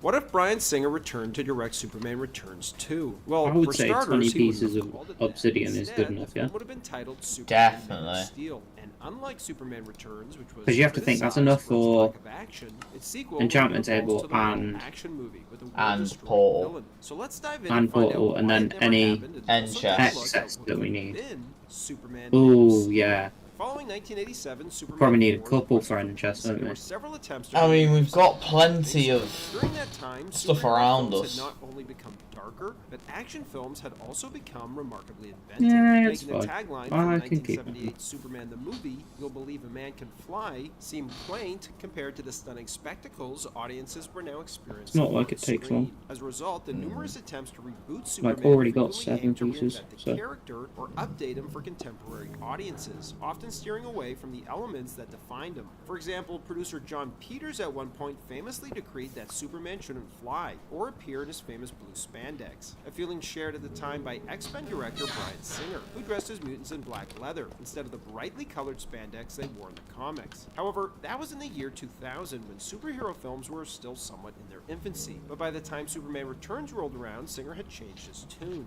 In June 2004, Warner Brothers had a Superman film written by J.J. Abrams called Flyby, stuck in development hell, as director Brett Ratner and then McGee both left the project one after another, leaving the film in limbo. As Warner Brothers sat down with Singer to discuss a remake of Logan's Run, they asked him his thoughts on Superman, to which he said, "Superman has a blue suit, a red cape, and an S on his chest. These are undeniable Yeah. facts. If you're going to make Superman, people. How's it been? Don't be afraid of it. As a side Fucking note, hell. Oh my god, Cameron making a stream cameo? Crazy. Not even that, Cameron's still alive. Oh, I know he's alive. Or his more traditional approach to the character. The result of this How meeting was been, Singer boss? being asked How we to been? pitch his take on Just a watch Superman Minecraft. movie, and the idea he would come up with would address Oh, the don't spoil shit, bro. Bro, I'm literally going to watch it tomorrow. If you spoil it, I'm going to punch you. Earth for several years, spurring Lois Lane to write an article Hold on. why the world doesn't need Superman. Not Chicken only that, Jackie. but Singer chose to forego rebooting the franchise in favor of making a direct sequel to Superman 2, ignoring the events of Superman 3 and 4. Singer What's envisioned a sitting rich, on Instagram, romantic, Taylor? biblical-inspired epic, I've and seen at a runtime of that. 2.5 hours, I think that was in the audiences trailer, I embraced the film as believe. the Titanic of superhero It movies. was. However, let's keep Yeah. the two words used here: romantic and Titanic. So you can't A mad few at me years for that. earlier I at a won't movie say anything theater, else, sir. Singer noticed that Okay, there good. weren't a lot of women All I'm lining up saying to see is a comic absolute book movie, cinema. but they were lining up Good. to see The Devil That's Wears what I Prada. wanna hear. Eager to address this, Singer made So it's a good Superman movie. Returns 4, and It's I quote, absolute "The Devil Wears cinema. Prada audience of women Okay, don't normally well. come to a superhero film." Not a Warner good Brothers That movie. is- greenlight the It's idea cinema. That is, this month, that is what we want to be perhaps in a hearing. desperation move in response to that film Huh? bombing, Alright. fast-tracked Superman for a June Right. 2006 release date. However, there was just one Cool, what problem. Ryan did, Singer man. was supposed to direct don't know. X3 for Fox Nah, and finish just his X-Men making trilogy. walls. However, Fox allegedly lowballed them and were slow to negotiate. Not too bad, mate, not too bad. Just dealing with college recently. Getting that shit done. Though that in the years since, How's Jim reports going of for ya? Singer's unprofessional behavior on those X-Men sets has come out, shedding new light on Recently, perhaps why Fox was not too much of it, boss, and that is simply because not got time for it at the moment. Since he was making a sequel, Yeah. he had to Quite hire a busy. actor that didn't just look like Superman, but had to resemble Hey. Christopher Reeve. You'd find Huh? him in the audition Busy tape for bee Superman bar. Flyby, as Routh had Yeah. previously screen tested for that film, as did Henry Cavill. And if you're wondering why Routh was cast over Cavill, one of the main reasons is obviously his resemblance to Well, it's Reeve. nice seeing both of you doing well. What you doing now? It received a mixed response. Currently, we're it's Minecraft, fine. funny enough. Complaining that outside of the thrilling Uh-huh. rescue, Yeah, I'm getting the the film lacked thingy. action, and in some ways Huh? felt like a rehash of the first Yeah, film. Taylor made a Superman had little this world.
Weeks slash months. You've been hella zesty. Yeah, but like that's just because you stick me and Reese in a room, like you know. Nah, It's you gonna hella happen. zesty. This is what happens when you become single. Just become hella zesty out of nowhere. When you say really out of nowhere. As Superman flies deep into the nerve center of the ship, he eventually And comes I to start the becoming fate of friends with artificial intelligence. Filmmaker Robert Burnett envisioned It's been brewing for a while. It tells him that it's been traversing the universe in search of Ah, they cut. races You of missed. Kryptonians, while gathering knowledge from the Ah, numerous sorry. races it has encountered in its travels. However, when Superman lifted the Kryptonian landmass into space, it was the Yeah. first instance where the AI detected Still play a line of Rivals? Krypton, which I haven't played it in a little bit, but I know the new season's out. Superman, overjoyed that he's found someone from I his know. home world, Emma takes the Frost, Kryptonian to big Earth, old big introducing woman. him to the Oh god, not another one. The Kryptonians What am I perplexed as to why hearing? Superman hasn't used his abilities It's not what I want to be solve global hearing. problems such as hunger and war. Well, it is Superman, something you however, heard. explains that his father Heard. forbade him from interfering to that extent. Heard. The Kryptonian, however, Heard disagrees goes with crazy. this stance, and shortly after intervenes Shut in the the Middle East fuck up, conflict that bitch. sees one country invade another. After annihilating the invading army for breaking Shall we, international leave What law, about you heard what you're Kryptonians saying and are shush? free, Oh, and threatens violence. severe punishment for any nation who violates this. The major nations of the world embrace this, instantly creating global peace. I've just been insta-killed. What the fuck? I've just been insta-killed by a witch. I ganked the witch. Oh god. Did you? You must flash back priest? pod. Oh, I've Yeah, not got I'm any assuming it wood. was on Control his powers. Brainiac publicly I've got criticized there's wood on my wood. Oh, for God's sake. always had the ability to Now do it comes so, your criminal, resulting in give the some people wood. of Earth turning on Superman. Now an I do outcast, not like how deeply those suspicious skeletons are like eyeing me up. Superman returns to Brainiac's ship to investigate, where he learns that Yeah, they got Brainiac a bone there. optimizes every civilization he travels to. But after learning everything he can God. from them, I'm on he my way down destroys to them, them so don't that we? he can be the Alright, only one I'm to just possess gonna- their knowledge, which is what he did to Krypton. I can't even However, make a as an chest. artificial life form, Brainiac longs to become organic. Well, but the only Oh way my to god, possess how many compatible with mini him zombies? except a transfer of Oh, his fuck consciousness right to another off. Kryptonian. Thus, he Bro, decides 3 to baby use zombies Jason and as he steals 5 his body normal and zombies transfers just his at the consciousness fucking to him, entrance. assuming all of Jason's Damn. superhuman abilities in the process. Bro, like, what did I do? Warn Earth's leaders about I don't know. Brainiac, he's confronted by him, who's now inhabiting Jason's body. As Superman is forced to fight his Oh own son God. to the death in order to save Earth. So anyway, I'm gonna Well, start besides shooting off receiving the mixed phones reviews, about Superman that. Returns for Sound. Hashtag was Oh, bless, bro. astronomical. Not only Be because safe. it was like a Good job, superhero good movie, I've but been also speaking because to it you included after all I don't know how the fucking long. the previously canceled Tim Burton's Been Superman time. and J.J. Abrams' At least you know I'm alive and not As a hit by a result, car. Superman Returns would have to start. cost over $600 Yeah, million valid. just to make its money back, which it fell well short of. Alright, in boss. fact, up to that point, Catch you in a the only bit. superhero films In a to bit. make that kind of money were Sam Raimi's 2 Spider-Man films. Complicating matters was the fact that Warner Brothers began planning a Justice Taylor, League I'm movie on way. directed by Mad Max's George Miller that would have taken place in a separate universe than both Singer Superman and Christopher Nolan's Realistically, Batman. I should not be that far. Trono would be cast as Alright, Man I'm of Steel. just However, the putting 2007 stuff in writers' chests. strike not only halted production on George Miller's Justice League, but it delayed Singer's ability to work on a Superman Returns sequel. When the strike finally ended, it was followed by the release of The Dark Knight, which shattered box office records and convinced Warner Brothers not to create a competing Batman film with Justice League. Alright, and we also went to this way. abandon a sequel to Superman Returns. Oh, balls. Meaning that you should be roughly there. And while they didn't mean this literally, Dark Knight co-writer David Goyer would eventually pitch an idea for how to Charlie! to Chris Nolan during the writing of The Dark Yeah? Knight Rises. Come on! which Nolan would then help Come get your stuff. Warner Brothers, resulting in Zack Snyder's Man of Steel. I'm bringing a couple friends if you want to just go beat them up for me. I'm not ready when I have like half your stuff on me, boss. Hold up. Oh, can I Years later, Bryan Singer chuck would things? Bro, chuck it in there. I can't chuck it Literally in there, just bro. chuck it There's no fucking inventory space. over again, he would have done a reboot and Ah! Thanks for watching, everybody, and don't forget to like and subscribe to Blockbusters for more great content. What if Henry Cavill returned for Man of Steel 2? For starters, allegedly it wouldn't have been called that. Instead, rumors suggest that it would have been titled Man of Tomorrow, and it would have been a direct sequel to Man of Steel, as Henry Cavill would go on to say that he didn't consider Batman vs. Superman a Man of Steel sequel, viewing it instead as an introduction to the Justice League.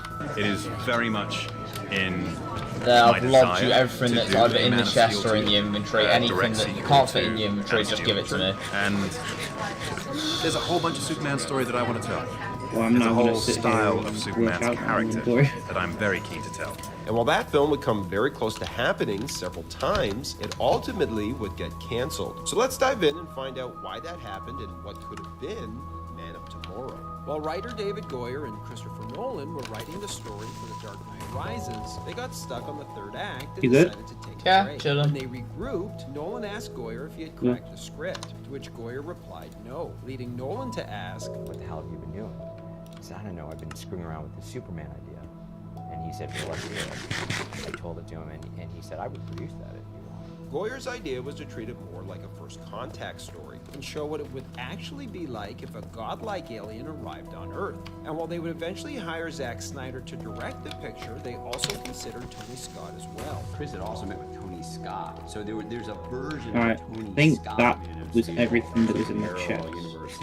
That's just a movie I Bro, would've but like watched. to do a full set of hearts Man is of Steel crazy. came out, it With received a mixed to positive reception. Like a And full, while it was like a Harden success, potion it doing wasn't the critical what? darling that Batman 10 hearts Begins is crazy. was. Still, plans moved ahead for a sequel. And with the brief appearance of a Wayne Enterprises satellite during Superman's fight with Zod, many fans began to wonder if DC was following Marvel's path of producing a handful of standalone films to introduce each hero And this should be one up big in an loop. Avengers-style Oh, there's film. diamonds As there. the team sat But down there's to also discuss what the things sequel as to Man well. of Steel should be about and who the villain should be, Zack Snyder immediately suggested Batman, feeling it would be an interesting contrast to go from Superman fighting his physical equal from his home planet to fighting a man from Earth with no superpowers at all. Plus, Snyder didn't want to do another alien invasion movie. While Snyder and Nolan considered having Man of Steel take place in Nolan's Dark Knight universe, they ultimately decided against it, given that The Dark Knight Rises ends with Bruce Wayne retiring and John Glenn Find out a taking little bit over of a as stalemate Batman. with this. Furthermore, they felt that audiences would The be Arch. disappointed seeing There is a Joseph way around Gordon-Levitt this. as Ooh, magma Batman cubes. slug it out with Superman That's good. instead of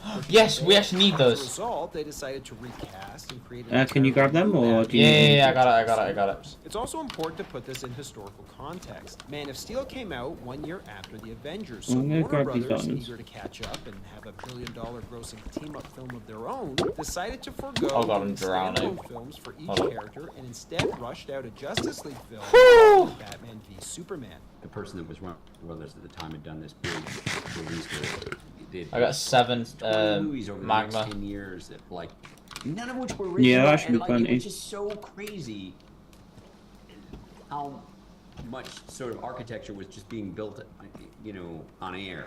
And I just, for me, that some of the stuff that was going on in that time was just an example of like, this is not how you build a house. Because of this short-sightedness, Man of Steel, BVS, and Justice League would all underperform, leading to Man of Steel 2 being constantly put off in favor of producing other DC properties, as Warner Brothers scrambled to catch up to Marvel. And while Zack Snyder famously left the production of Justice League before it was finished, had he stayed on and returned to direct Man of Steel 2, or at least overseen its development, he would have looked to other worlds for Superman's villain for the film.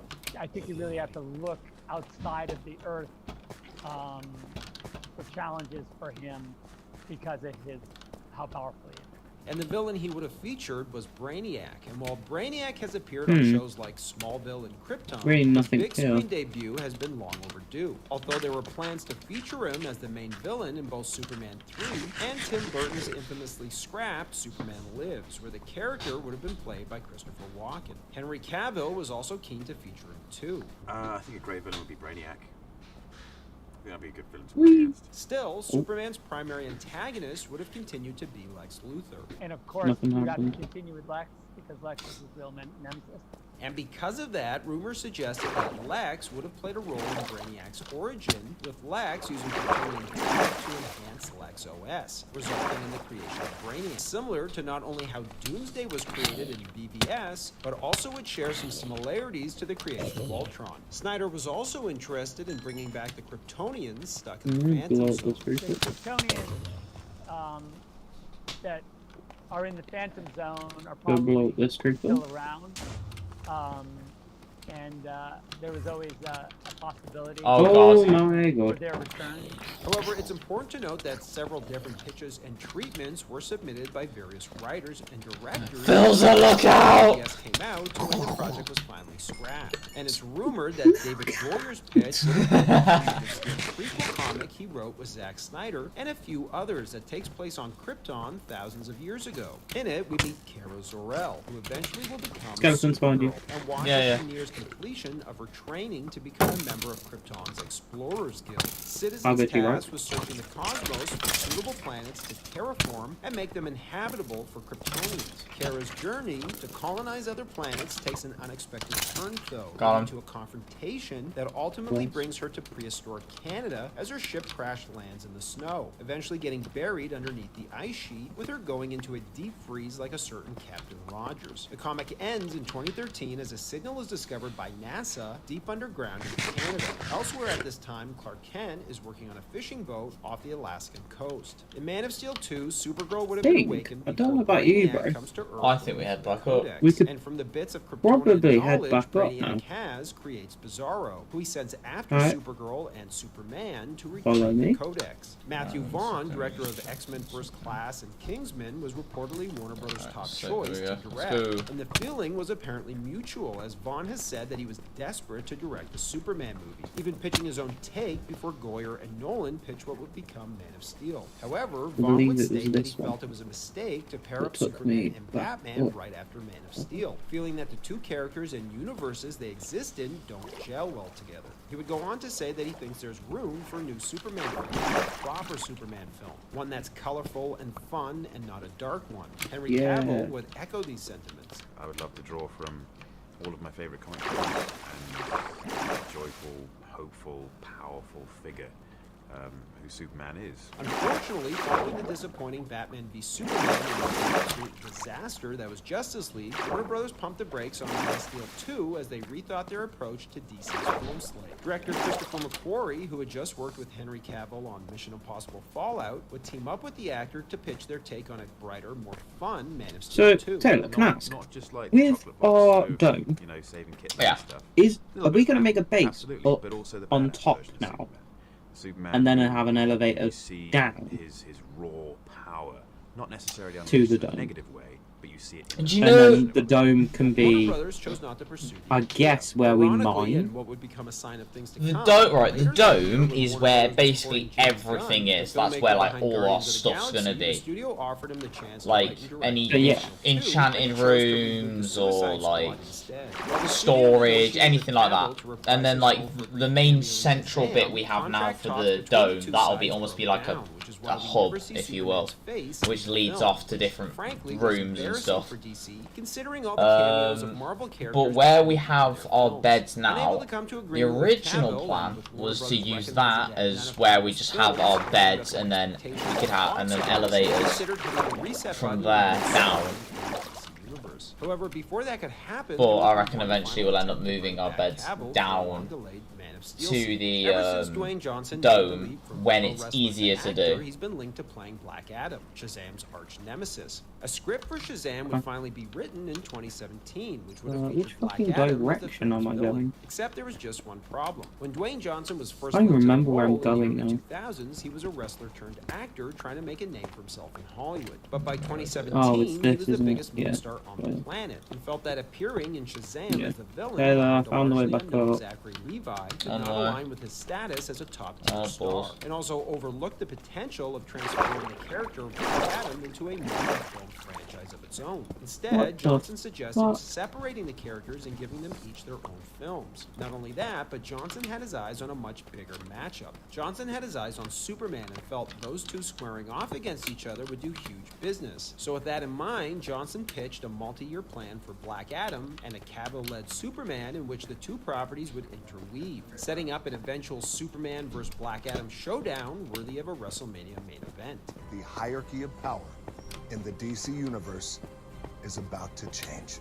This is also a good time to point out that both Johnson and Cavill had the same manager, Johnson's ex-wife, Dani Garcia. And Johnson and Garcia were relentless in not only convincing Cavill to return to the role, but Warner Brothers as well, who were reluctant to sign on. But eventually they did and paid Cavill $250,000 to appear at the end of Black Adam in a cameo that was shot very late in production, which saw Cavill don the original Superman suit from Man of Steel. At this stage, Cavill even left his role on The Witcher, with some speculating it was to focus on playing Superman again, although there were also reports of creative differences. I wanted to make it official that I am back as Superman. Unfortunately, two very important things happened next. First, Black Adam would bomb relative to its budget and receive mostly negative reviews. And two, James Gunn would be hired by Warner Brothers in a Kevin Feige-like role to run DC. Is James Gunn the Kevin Feige of DC? Alright. Peter Safran does a lot of what Kevin Feige does. A lot of what I do is I just work on the creative side of things. And his first order of business would be to finish all of the DC films currently in production, such as Shazam 2, The Flash, Blue Beetle, and Aquaman 2. But yeah, my idea is this like bit here where this trapdoor currently is, which I've just fell down and died, is supposed to be one of the elevators. With that, Gunn would go on to start fresh. Tell me when you need to reload. Hang on, and let me just put my stuff on. Next up is the big one, the true beginning of the DC. Wait, so is that going into the dome now? Yeah, this literally it goes down to the dome. Like I'm currently just running around there. Okay. So have you got? Why have you not got ladders for that yet? I haven't. Yeah. Henry Cavill is the Superman of our generation, and he is a phenomenal. I'm gonna make some ladders and chip them Thanks down for too. watching, everybody, and don't forget to like and subscribe to Bullets and Blockbusters. I think I've placed down the magma, so if you after Joss Whedon took place over more Justice on that, League I from should Zack shoot Snyder the to meal. disastrous results, it effectively killed Snyder's vision of a unified I trilogy and served don't as the think catalyst for the so. eventual demise of Snyder's Because they need to be DC all solid universe, blocks. aka the Snyderverse. So let's dive in and find out what could have been Snyder's ambitious plans for the two Justice League sequels, as well as those for the greater Snyderverse. Following Avengers Infinity War, Thanos quickly emerged as one of the Hasn't all-time worked, has it? great movie villains. However, when it was DC's turn but I to team up think all of their that's heroes because and pit them of, against like, a the seemingly war's still unstoppable alien running. foe, to casual fans, it felt like Darkseid was just a Thanos ripoff. I was swimming up! It's the other way around. Back in the early No, it's 70s, fine. Marvel Yeah, I'm gonna writer throw Jim Starlin ladders was down to you for inspired now. to create a monster Alright. villain of his own after reading DC's Fourth World, featuring Darkseid as the comic's primary antagonist. Starlin would be encouraged to then copy the look of Darkseid What would by you his say? editor, who 30 suggested ladders? if you're going to steal one of the new Yeah. gods, at least rip off Darkseid, the really good one. Fast forward to the present, and while we'd finally get to There see you go. Thanos battle the Avengers on the big screen, we'd be robbed of getting to see the DC character who I inspired know him, what we need for that, Darkseid, though. battle the Justice Funny League. enough. And while scripts for the two Justice League sequels were never written, Snyder had at least mapped out the story, even if We his need a plans We actually changed need and help. evolved over time. Yeah, so what would yeah, we Justice do. League We need 2 help. have been about? Unlike Infinity War and Endgame that saw And Thanos and guess his what? minions as a It's sole almost like the antagonist, next Justice League fucking Part 2 would have featured sleep. several antagonists teaming up as Lex Luthor forms a league of his own. And this league would have been composed of revenge-driven villains introduced in the hero's solo films, like Dr. Maru from Wonder Get in your Woman, piss bed, Orm and bro. Black Manta from Aquaman, Get in and the the piss Riddler bed. from Ben No, Affleck. You know I that's your wanna- bed now. I want to As sleep Batman in That is your goes bed to now. bed. find Lex Luthor and The put him back piss in bed jail, is your bed, Batman and stumbles you know upon it. the Riddler, who has gone mad after solving the anti-life equation on behalf of You'll him. be The forever Riddler warns remembered as Batman that Piss once Bed Boy. Luthor unlocks it, it'll mean the end of the No, I wanna be world. Piss Then, much Bed to Boy. Batman's shock, the Riddler blows his Cringe, the brains Piss out. Bed Boy. Meanwhile, Darkseid No, arrives I on don't want to Earth be and Piss teams up Bed with Lex, Boy. who provides him with the solution to the anti-life equation It's before worse- telling him that he worse now has the fringe, power the to kill Piss Bed Boy. Superman. No, I want to be Darkseid doesn't even friends have with the his piss name. bed he wants him to boy.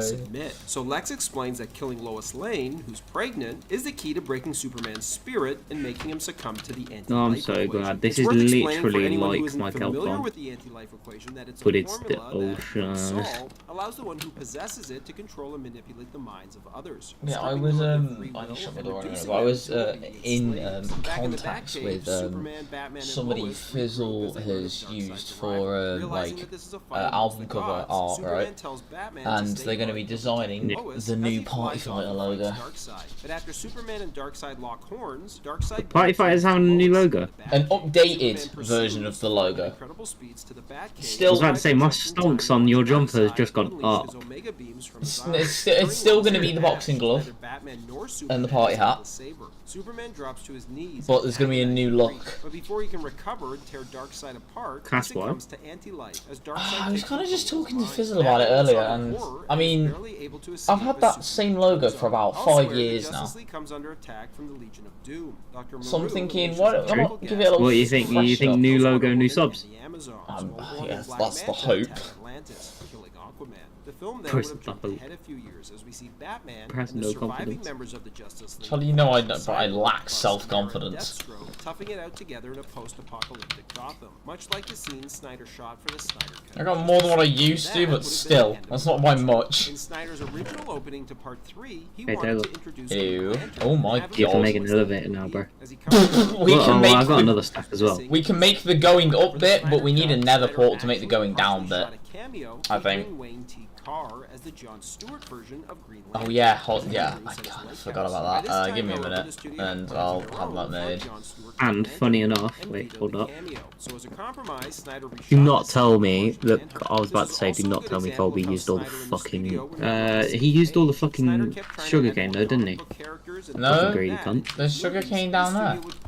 as they wanted more humor instead, saying, Yeah, but he used all the sugarcane in the fucking chest. why are you not doing what we're asking? We're not asking for Martian Manhunter, we're asking for comedy. This also 'Cause I was explains gonna why make Joss a- Whedon was eventually brought in to rewrite the Justice League. Since not only was Snyder not complying with We need a but since Warner Brothers sugarcane wanted the farm, film to be like a big lighter one. and funnier, it made sense for them to just bring in the guy who wrote the film they wanted Justice League to be like.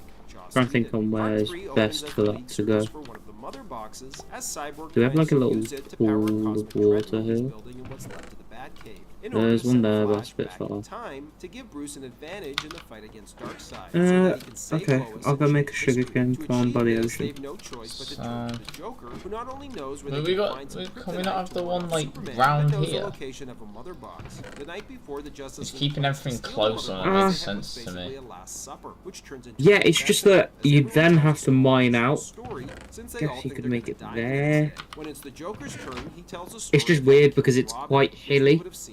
Okay, So it's not yeah. actually on the water. Yeah, okay, I get you. And steal a mother box before returning to the cave. Superman is alerted to this and pursues them. And while the League tries to use literally kryptonite need against him, they fail. As Superman kills them off one by one, except for the Flash, who There it races is. back in Book. time just before Superman. Taylor, give me my obsidian After back, Flash please. travels back in time It's to in warn chest, Bruce, boss. Bruce Hang on, I'll give it sacrifices you. himself to save There you go. Lois, buying Superman more time to get to the Batcave. About to say, if you threw it down that fucking hole, I'm about to kill you. With Batman gone and Superman no longer succumbing to the explosion, Superman becomes the leader. Alright, I'm checking on that. You go to another. Mate, we need to get soul sand, so I'm just checking out spawn. Jeez, bro's going already. Mankind would be joined by Aquaman, That leading the forces of is an Atlantis, enchantment Diana table, by the leading way. Amazons, and even the Green Lantern Corps in a giant planet-wide battle. While Lex Luthor sneaks in. I'm gonna make a separate chest for all our like valuable shit. Sacrificing Right, how have we got a nether spawn with no soul sand in sight? plan to completely destroy mankind. The movie would have ended by skipping ahead 20 And I've nearly just died. Hold up. death.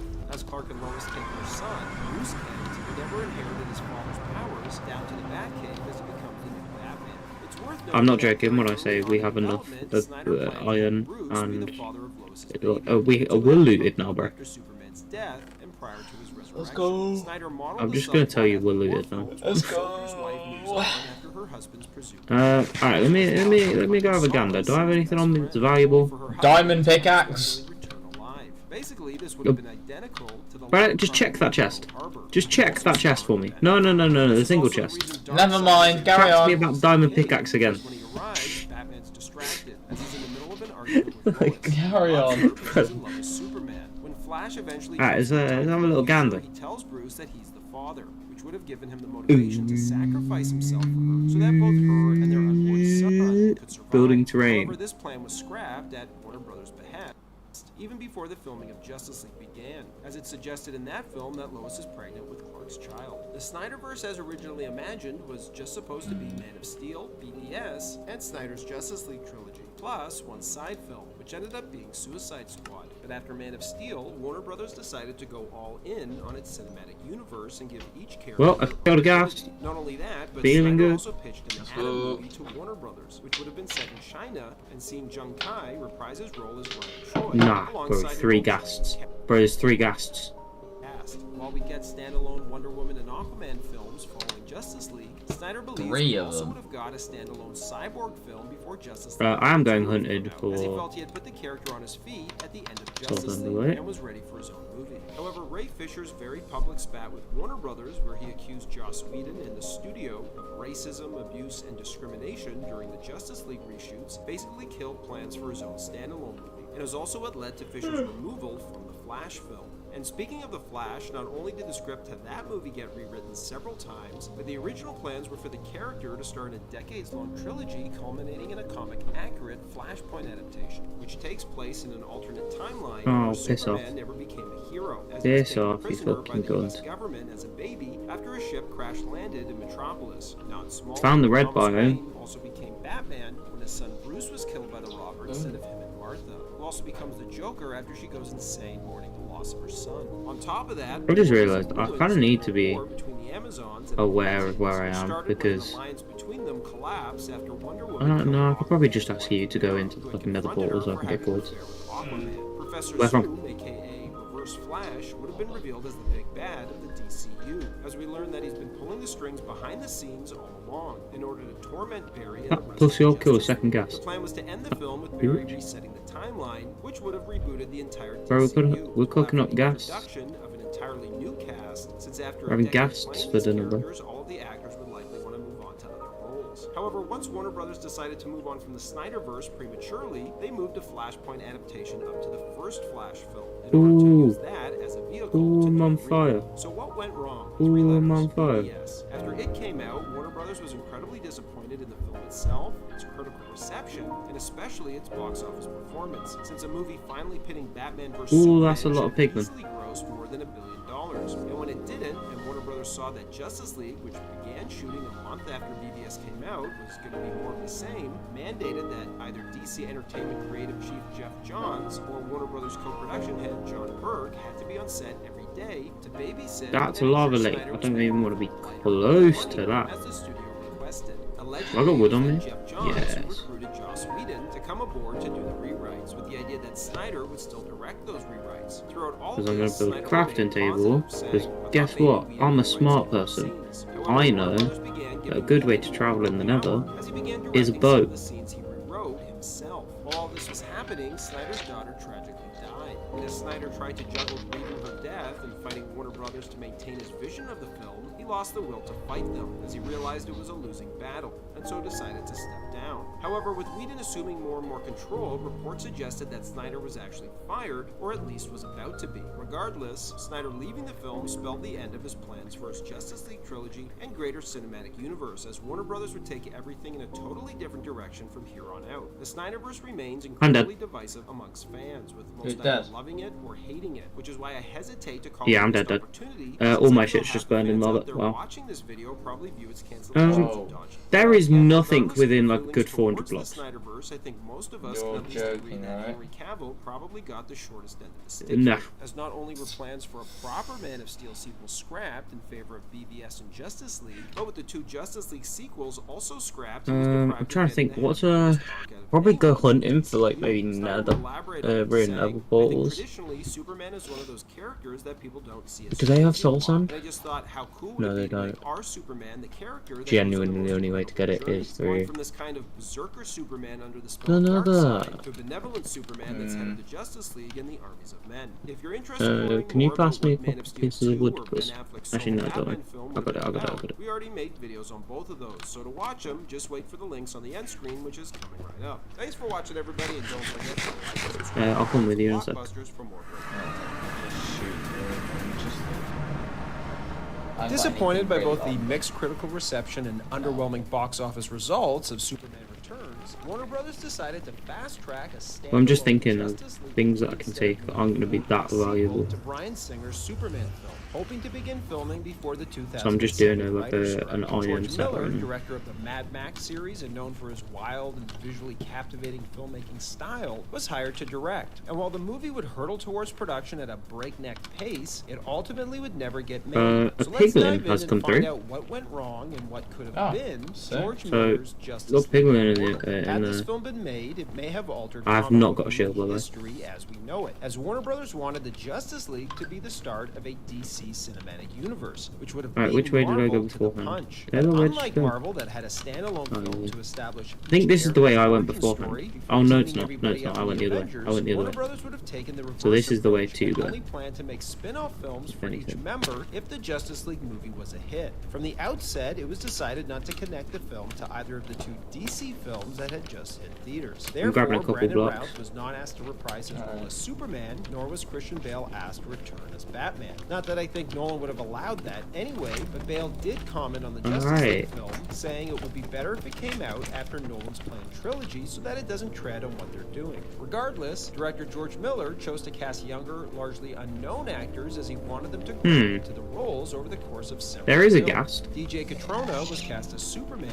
Armie Hammer as Batman, Megan Gale as Wonder Woman, Hugh Case Byrne as Just Martian gonna scoot Manhunter, around it. Adam Brody as the Flash, Common as Green Lantern, and Santiago Cabrera as Aquaman. For the villains, Teresa Palmer was cast as Talia al Ghul, while Jay Baruchel was cast as the lead villain, Maxwell Lord. In the years since, some of the concept art and costume tests from the film have been leaked, which has given us a pretty decent idea of what the film would have looked like. In respect to Batman, it looks like Miller took some inspiration from Alex Ross's famous artwork. Wow, on a this is a cow, bomb but for the rest of the shitty suit, it would have been fucking much more sport. utilitarian. Right, fuck it. We're going over the lava lake. It's also important to note that this We're was gonna bridge over planned the to lava come lake. out before Christopher Nolan's The Dark Knight, making this the first movie where Batman Not through that way. was able to turn his head. Did you see the bat suit? I saw the bat suit and I saw the with Superman suit. with all the carbon fiber and all the Hold on, like. I'm just moving the blocks to one space over. That's what seemed like it was really Miller wasn't afraid to shake up what people know about those characters. Well, what we did was we got down there and George Miller was basically like, we're going to push this farther than ever. And then the DC people showed up and looked around and they were like, this is farther than we're comfortable with, but we love it and you can do whatever you want. And then it just went even farther. Superman's iconic red underwear and boots are also notably absent. And if I'm being candid, the costume seems a little low budget. But it's possible that the intention was to convey a homemade aesthetic, perhaps implying that Martha Kent was responsible for crafting the outfit. It's also possible that this was an earlier test version of the costume and not what the final version would have looked like. Because if we look at Wonder Woman's costume by comparison in these publicity stills, her outfit looks pretty solid and polished. In the script, there were also several jokes at the expense of her skimpy outfit, with Flash at one point suggesting she consider wearing pants, which DC would try it a few years later in the failed TV pilot for NBC. Aquaman would have had a prosthetic water hand, and at one point in the script, as he's complaining that he's come to the aid of mankind several times, points to his hand and says, "I've given my pound of flesh." And speaking of costumes, the film would have opened with all of our heroes in black versions of them, as they attend the funeral of a fallen hero. Batman would have been notably absent, suggesting this may be his funeral. While Superman I'm watches on the fire. high above the city of Metropolis, the story flashes back to 2 days ago. We quickly learn that the metahumans have been around for years, but most are inactive as Earth has become safe and peaceful under their watch. Batman has mostly retreated to his cave, where he monitored the world's metahumans with the use of a satellite, Brother Eye, learning about everyone's powers and weaknesses so that he can defeat them in case they ever turn against humanity. Alfred enters the cave and informs Batman that Bruce Wayne has a birthday party to attend, so Batman shuts down Brother Eye and heads upstairs. But moments after he's gone, Brother Eye reactivates. Around the world, our heroes begin to have their powers disrupted in mysterious ways, Hello? starting with I didn't bring food. Manhunter, who bursts into flames and accidentally sets Go to my with corpse. fire. Barry Allen dons his Flash costume The and races 5 to help, ghasts where he that meets are Wonder there. Woman. Here, Barry's a local crime fighter and a fanboy of all the metahumans. And this meeting with Wonder Woman is the first time he's teamed up with any of them. Together, he and Wonder Woman are able to subdue Manhunter and I'll submerge be him able to in get water. past But it's them, not long hopefully. before other metahumans have similar experiences. Aquaman contracts aquaphobia, a fear of water. You know what? I don't want to die. And Green Lantern loses his eyesight and control of his Green Lantern ring. Where's your Back corpse? at Bruce's birthday Where's your party, corpse? he's greeted by rival businessman what was Maxwell Lord, more who has towards the catered the party trims? via his superhero-themed restaurant It's fine called because Krypton. Talia I've al got past Ghul them. also shows up before Let's Lord go. tells Bruce the story of how Talia betrayed her own father, Ra's al Ghul, to help Batman defeat him, and how afterwards, without him standing in their way, It's a straight line, Batman right? broke her Through heart, the embracing you're solitude on instead netherite of committing to a tunnel. romantic relationship with her. We Pretty much a eventually straight learn line. that Talia and Lord have joined forces to systematically no, destroy the metahumans, I and they're the just ones disrupting each of their powers by That's targeting the their creepest weaknesses fucking with the use world. of nanobots. And the reason they know each member's weakness is because months ago, Talia exploited Batman's No. confidence No, to gain please. access to the Batcave, where she provided Lord with a link to Batman's surveillance satellite, Brother Eye, which Lord has now taken control of, giving him a detailed profile of each metahuman. Haunted by his past, It's Lord fine, holds a deep because seated it's close. resentment towards the metahumans for failing to protect him as a child when he was subjected to cybernetic experiments by the government's OMAC project, which tried to create super I'm going straight Lord forward. is the last survivor Because I of don't these need blocks to get experiments, there. and fueled by revenge, I don't need is blocks now to get there. determined to I know where it destroy is. the metahumans. In Gotham, Batman tries to stop a biker gang. I'm gonna go down there. I'm gonna go right. One of the bikers transforms into a huge armored No, super straight. soldier known as an OMAC, who easily Alright. defeats Batman. Afterwards, licking Shit, his wounds, there's a Batman gas. returns No, I to can the outrun cave a and gas. tries to access Brother Eye, but the satellite tells him he no longer has No, control. it's Flash blue, no. returns home to do some research and finds his nephew, Wally West, has come to visit, who would have been played by Anton Yelchin. Don't Just shoot me. like Barry, Don't shoot me. Wally Don't also shoot me. possesses the Do gift not of have super accuracy, speed. looking Barry asks motherfucker. Wally to help him with his Shit. research as they learn about the OMAC project. The heroes decide to regroup I and got you, travel boss. to the Fortress of I Solitude, know where where the shit is. Batman, who's Alright, now gotcha, forced to wear gotcha. high-tech braces due to his injuries sustained during the battle I with have the OMAC, found reveals the to the group stuff. that he used Brother Eye There's to around spy about on 4 all of them piglins. to learn of their weaknesses, but someone has taken control of the we satellite and need is using gold, the information they collected against them. Enraged, Wonder Woman punches Batman. Once our heroes learn that they've been infected with nanobots, which are responsible for disrupting their powers, Oh my each god, I use need to their go back unique through them. abilities against one another in order to rid themselves of the nanobots. Ah, It's at this thanks. time I that used an Lord arrow orders boost. Brother I Eye had to to get- initiate phase 1 as people Arrow all over the boosted world myself. begin transforming into OMACs. Lord then uses his psychic abilities Alright, to let's go. telepathically convince We don't need to be in the Superman nether that no more. Lois Lane has been murdered Let's by get it. Wonder Woman, Wait, we got turning sauce an on. enraged Superman against Yep. her. The two Let's fight in an 14 epic pieces. clash that reaches outer space with Wonder Woman throwing Superman into the moon before he You have blocks? recovers and throws her back to Earth. As the group tries to fight There you off go. Superman, Blocks. Wonder Woman That's fine, I'm gonna Lord die and to asks sentiment her to anyway. You're free dead. Superman from Lord's mind control. Lord tells her that the only way is by killing him, which would break the link, something she refuses to do. Superman then gets a hold of Wonder Woman and is about to kill her when Batman swiftly swoops in and kills Lord in an instant by snapping his neck, putting an end to his control I'm making over sure that Superman and it doesn't come liberating him through. from Lord's mental manipulation. Talia Because then there was a merges with piglin the Brother Eye quite computer, close. becoming a living, breathing Okay, cybernetic nice. monstrosity with the voice of Lord, whose mind has jumped to Self her. same. Lord then reveals that he used his Planet Krypton restaurant chain to That Taylor? infect people with the OMAC Sorry, virus Zenda. as he Taylor? activates his new army So of far- OMAC cyborgs around the world. Batman tries to rescue We Talia now from have the clutches of everything the we computer, need but she dies for before Lord's mind departs in search the of a elevator. fresh Realistically, eventually this, choosing Mary Allen, who had previously eaten this at a wheat Planet farm, Krypton it's restaurant grown a bit, to right? fuel, infecting him with the I don't know, I haven't nanobots, been down there in a allowing hot minute. Lord to take control of his body. Yeah. Barry then transforms into Oh, OMAC yeah, it Hulk has. before Superman fights to subdue him, while the rest of the team battles the OMAC army. As Barry wrestles to regain control of his mind, he realizes that the only way to defeat Lord Why and have you stop given the me- OMAC army is to sacrifice himself. So he runs around the world Oh, you faster and telling me faster to until make he it? reaches the speed of light. Finally, I thought he you were slams going into the to speed be barrier, honest. described as a cosmic That's why I ball brought of you the light, stuff. killing himself and destroying Maxwell Lord and the OMAC. Taylor, do you not Wally know how to West make it? ends up adopting his uncle's No, moniker, I know becoming how the new to, Flash, just which not brings us with back Are to you the sure? world at the start of the film, which we now learn is I know how to do it with Kelp. Batman, who I've refused to never attend done it as he with was Kelp. too ashamed to show his face, feeling What do you mean? responsible due to the creation Same way as of normal. Brother Eye Wait, how do you normally do it? Do you funeral, just the book team it soon every single reconciles bit? with Batman and decides to Individual officially source block, form the yeah. Justice League, just as Starro the Conqueror God, descends on brother. Earth from space. This is about to save you Sequel. fucking So what went eye. well? A few things. The first was the writer's strike, which would delay production. The writer's strike was Okay, looming. so What we did is we all sat down at a table we have before we knew what was gonna a. happen. I mean, almost like I've We also have kind one of way. just realised we're gonna need two every idea trapdoors. we can into the script. Yeah, so does this go? How direct is this one?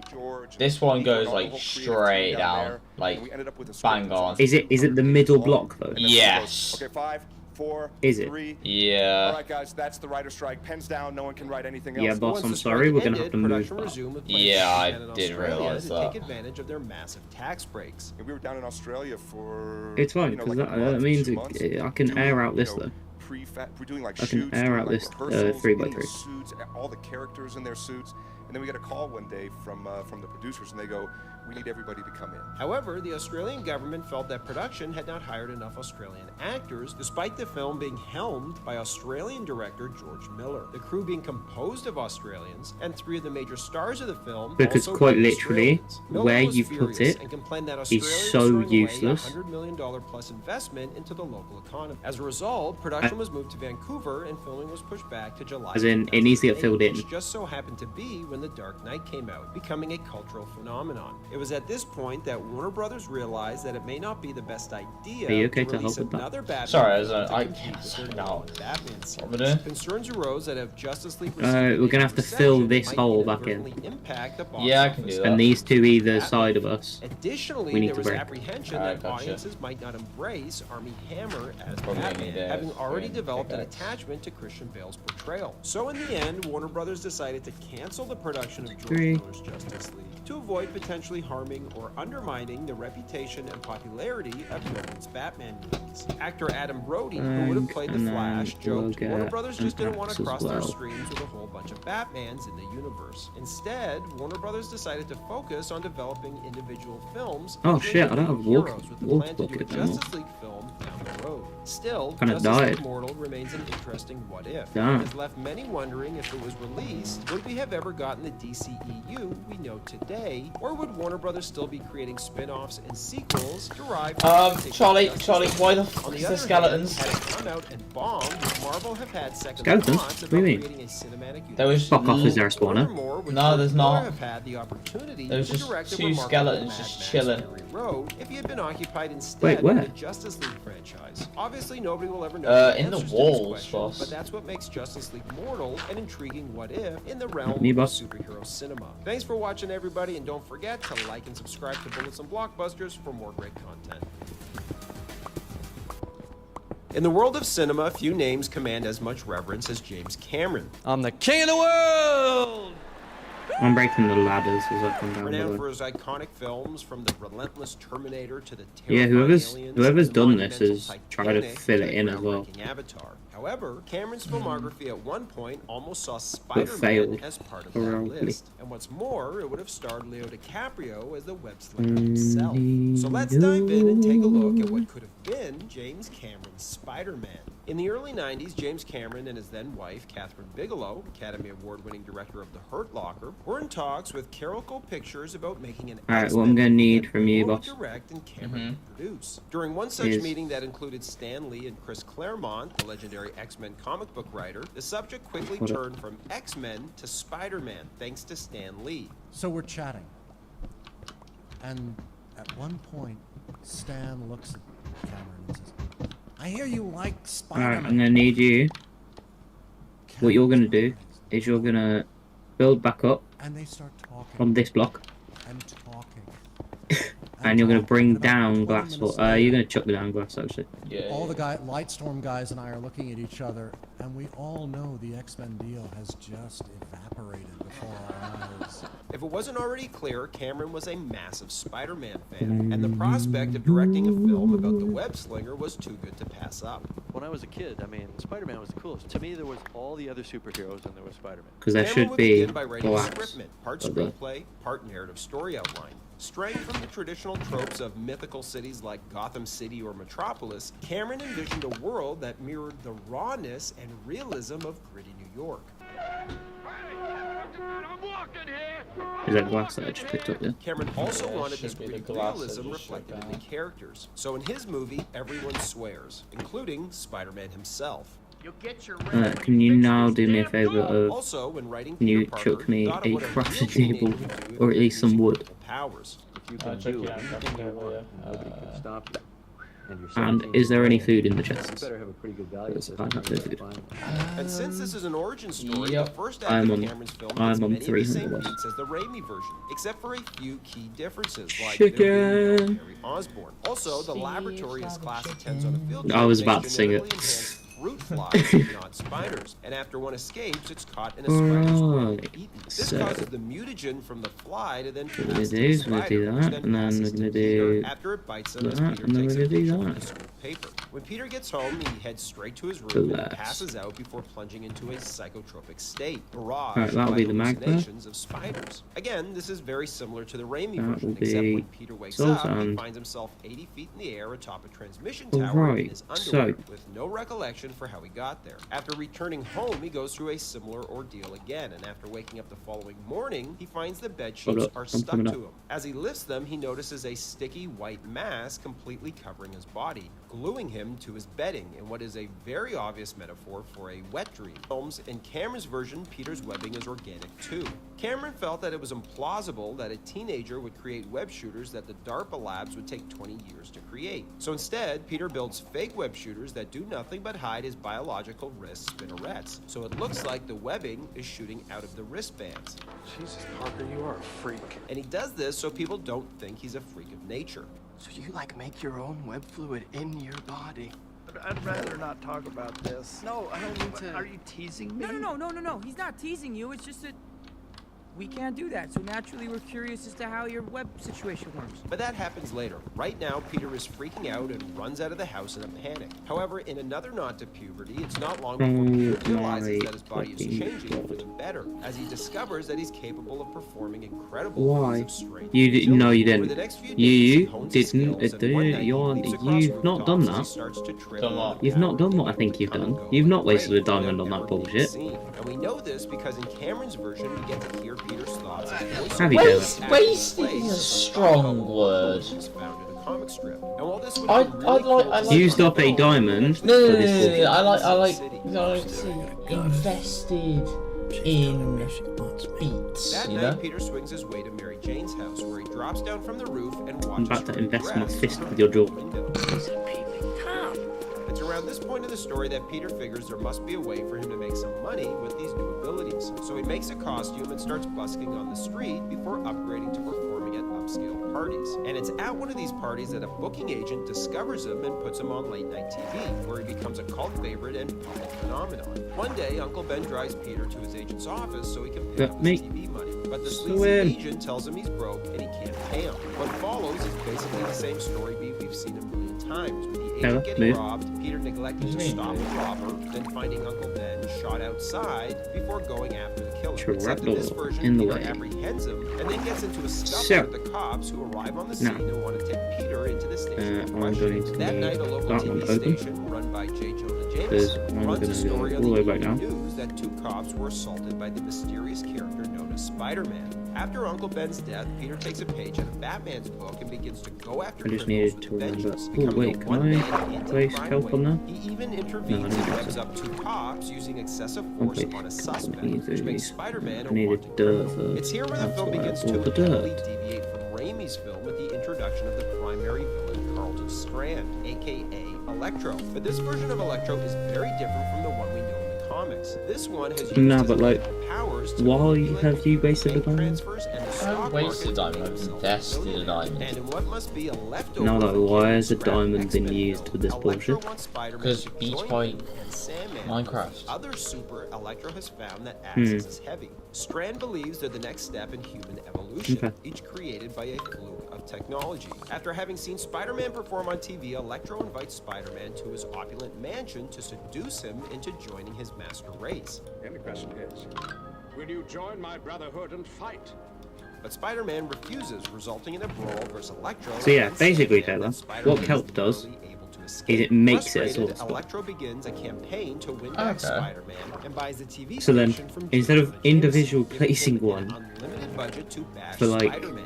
20 minutes, such a hostile place for you want to come down here Spidey will be driven back to I'm just and see him as the only one who understands through what either it is one. to be It doesn't different matter. from the herd. I'm Meanwhile, just, at school, Mary Jane is deciding to things. Peter in biology class in the hopes of getting an A so she can get the Boom. car her parents promised her, which is contingent on her grades. so that- Peter wants to put the project on stage, much to Mary Jane's disgust. And then Peter just I do wants the to learn same more here. About them because he wants While to you're learn doing more that, about I'm just himself. gonna As the pair work on the start project placing together, she things down starts to here. like So now making her it's boyfriend gonna look like Flash hella out of jealous. place because After we haven't school, Peter properly witnesses decided Flash get everything into yet, a but you know. heated argument with MJ before Flash slaps her across the face. Later, dressed as Spider-Man, Peter avenges her and slaps I don't Flash care what around Bobby before says. destroying Look, this is my base down here. Spider-Man also I will saves Mary make Jane no. from a group of So where attackers in the our film, much like in cubby the hole Raimi is now, version. Afterwards, the two I'm gonna kiss, make a which is base. Mary Jane's infatuation with him. Later, Spider-Man takes her up to the That's what I'm Brooklyn gonna do. Bridge I'm gonna where he make a uses base his here. webbing to pin her hands down, although he Then tells it's her gonna just have symbolic and she can break free at any these time. After two performing a mating dance with her reminiscent of a spider, the two proceed to elevators. make love. It's important to note that MJ doesn't know this is Peter. It's just some guy in a mask who she's having sex with while tied to the Brooklyn Yeah, it's Bridge. gonna have the two Eventually, elevators Electro within learns it. of their relationship and kidnaps Can we MJ, sleep? framing This daytime. Spider-Man for Yeah. her So disappearance. like this. Spider-Man tracks them to the top of the World Trade Center, which would have been where the climax to Raimi's Spider-Man film had taken place too, if not for 9/11. Once there, Electro lets MJ go, telling Spidey she was just a lure to get a one-on-one with him, as he tries to seduce Spider-Man yet again into joining him. And what he says actually resonates with Peter. That is, until he tries to bribe him with millions of dollars, leading to Spider-Man rebuffing his offer once more. Electro then takes MJ and forcibly kisses her. Hey, all I'm saying, by the way, is it definitely mattered At this point, it Peter being goes in windowed berserk, fights them off, and then gets MJ to a stairwell at because the other tower. I haven't It's crashed. at this point that she tells him that Told she you loves windowed's him. good. Spider-Man replies. Then Spider-Man I don't goes to understand why it battle would against crack Electro in and Sandman in a final full battle screen. that That's Cameron what describes as that's a what's only bugged me. Eventually, Spider-Man pulls Sandman into the direction of one of Electro's bolts, turning him into glass, before Spidey and Electro fall off the top of the World Trade Center in a spectacular shot that sees a panicking Electro fire electricity in every direction, hoping to stop his fall. Peter eventually saves him before Yeah, I'm a revealing his big fan of identity this, to him as a Taylor. young teenager, much to Electro's amusement. Then he dies, as Peter takes the money Electro tried to bribe him with and rains it down over the city. Back at school, Peter and MJ get an A on their project, which leads MJ to excitedly kiss Peter in celebration. As she pulls Yes, out a my plan kiss, is from she here, realizes yeah. that he's Actually, Spider-Man. I'll pick A that fight up. with a jealous Flash ensues before Peter and MJ go their separate ways to different Through colleges. here. As you can see, there's a lot of elements from Cameron's script that eventually I'm gonna would build find into their way there and go down There's a even lot further, of and that's gonna be my. The biggest is the Do I tone want of that the to be my script. There's base? tons of swearing, sex, and Probably other adult not. situations that probably would have earned this an Like R from rating, here, which is not what really can I what you do? want What from can I a do from tentpole here? superhero film.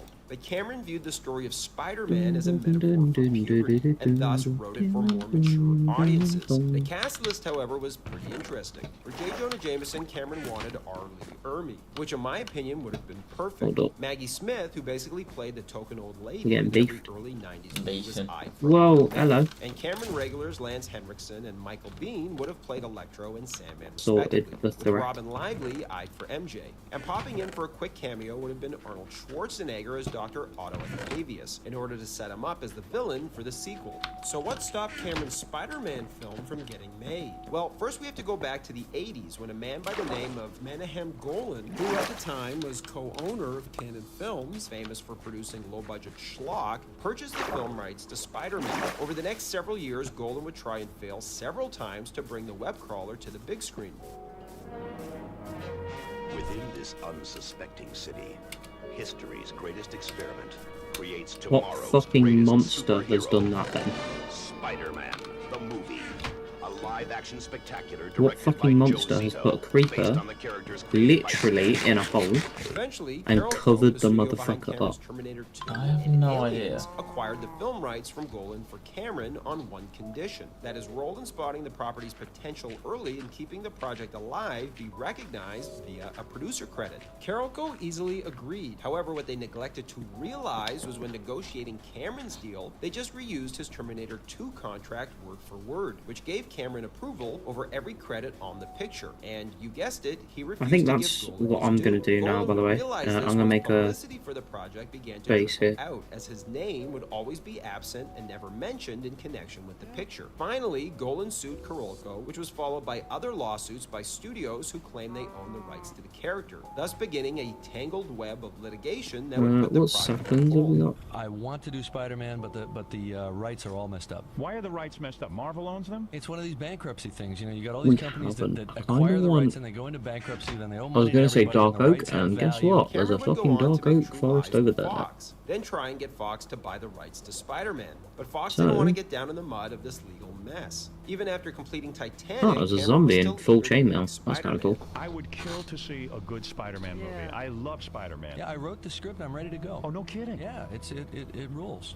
I'm gonna grab us a couple saplings of this Dark Oak. that next? Absolutely, I would do it in a heartbeat. And while perhaps it was a Hello? good thing the film wasn't made in the early to mid-90s due to limitations in visual All effects good. technology Just at the making time, sure that you can considering still how hear Cameron me. pushed the boundaries of visual effects with his groundbreaking Avatar in 2009, Oh it's my interesting god. to wonder I how didn't know Cameron that might have kelp. propelled CGI The kelp forward was if he even had all the way taken on back here as Spider-Man well. after So his monumental I don't even need to success make a with kelp Titanic. farm because as Calling long as I don't Spider-Man the break greatest the film never made, this source, experience ended up being an important lesson for Cameron as it pushed him to will focus just more keep on growing. creating original works rather than trying to adapt existing IPs, crediting its failure with the kick he needed to just go do his own stuff, thus giving us Avatar. Thanks for watching, everybody, and what are don't the forget chances to that like there's and like a subscribe to Bullets woodland and mansion back Blockbusters here? for more great content.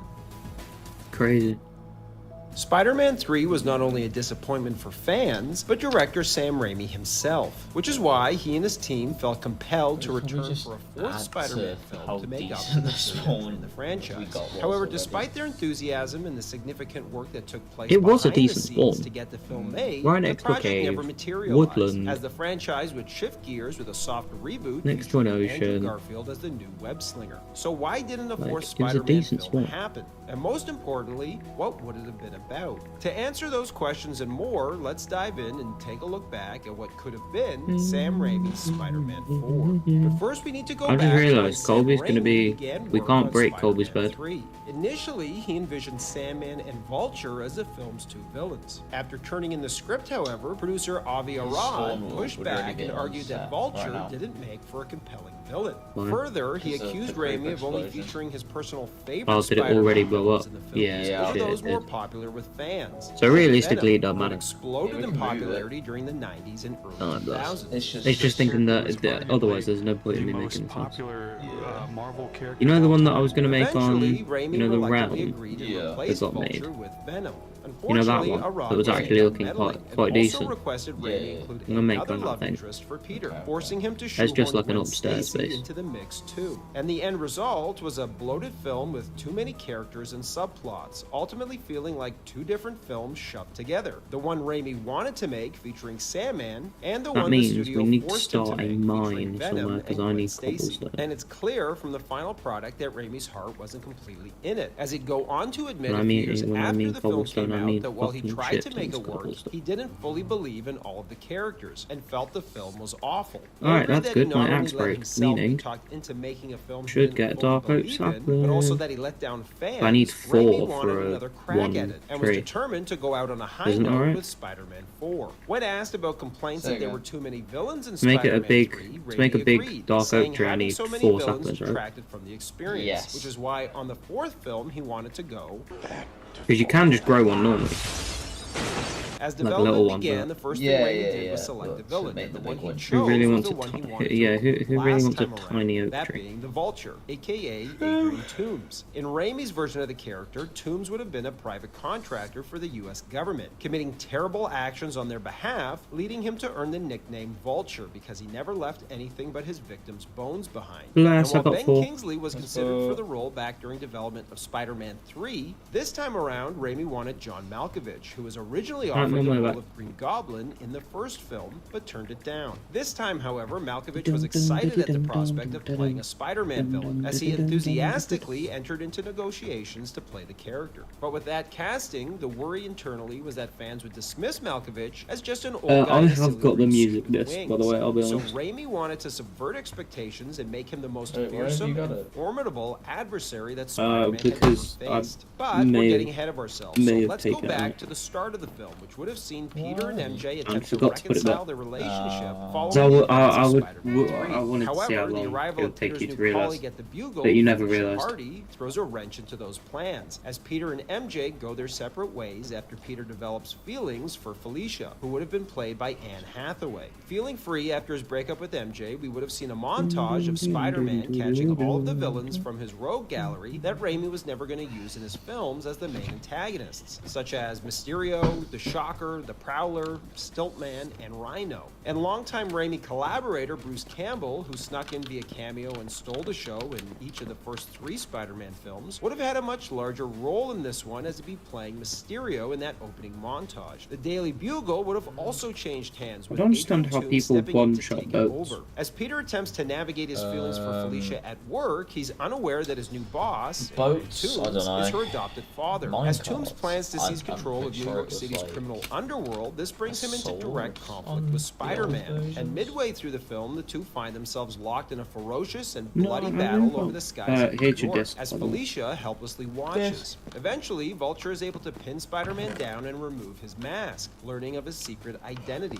Unfazed, Vulture goes in for the kill, but Peter defends himself and accidentally kills Vulture in the process, while Felicia looks on in horror. Following this, instead of becoming the Black Cat, Felicia takes over the mantle from her father, adopting the identity of the Vultress in order to seek revenge against Peter. By the end of the film, she'd basically succeed and defeat Spider-Man in a final battle, but opt to spare his life. Storyboard artist Jeffrey Henderson, responsible for the illustrations you just saw, said it would have been a kick-ass movie because everyone, from top to bottom, felt that Spider-Man 3 was a bit of a missed opportunity, and they all really wanted to help Raimi take Spider-Man 4 to another level so he could end the series on a high note. Raimi, however, was less enthusiastic and apparently hated the script, so much so that he had 4 different screenwriters try their hand at it, but after reading each pass, he still wasn't satisfied. And while Tobey Maguire and Kirsten Dunst were eager to return, everybody's intention is Flooring what? to get it out for Floor in the 2011. dough. they also Yeah, originally we're gonna only keep it signed a there, 3-picture deal, which I they don't know, you fulfilled. wanted it And for Spider-Man sandy, 4, they were so- each asking It's for not considerable growing, pay though. raises. To offset some of these costs, True. producer Amy Pascal Well, we don't have wanted silk Raimi touch. to make 2 films that they could shoot back to back over a 6-month period in order to also get as much mileage out of Bone meal Maguire doing and that. Dunst before they became too old to convincingly play these roles. Maguire allegedly wanted $50 million for the 2 movies plus a percent of the box office receipts, something Sony was reluctant to pay. Raimi, however, was against this idea anyway and just wanted to focus on making one standalone adventure, with the idea that a 2-parter could be tackled afterwards, where it's likely that we would have finally gotten to see Dr. Connors turn into the Lizard. At this time, Stan Lee even asserted that the next logical villain for Maguire's Spider-Man was the Lizard, because the character had been established in the previous 2 films. Dr. Skeleton Connors. and a And while witch on Raimi is you. on record saying he loved the Lizard and felt there was a great story in the comics for them to adapt, he was dead set on using the Vulture in the 4th film, preferring to push the Lizard story to a 5th film, which he assured everyone, including Dylan Baker, the actor portraying Dr. Connors, that the Lizard story would eventually be told. Well, you know, that's the thing about Sam is that, you know, villains are fascinating to him. It's like, what is it that makes a villain? And it's pretty interesting. So wherever Sam wanted to go with that, I'd be fascinated and take going along. It's at this point that the studio began to push back yet again on Raimi's choice of villain, as feedback from fans to news of Vulture being the primary antagonist and Malkovich playing him was met with a negative reception online. As for who the studio preferred over Vulture is unknown, but I'd wager it was the Lizard for 2 reasons. One, once Raimi left the film, that's who became the villain in Mark One Webb's sec, boss. Amazing My Spider-Man. poison is And just 2, wearing out. My Let me favorite just eat villain chicken. of all time is Connors.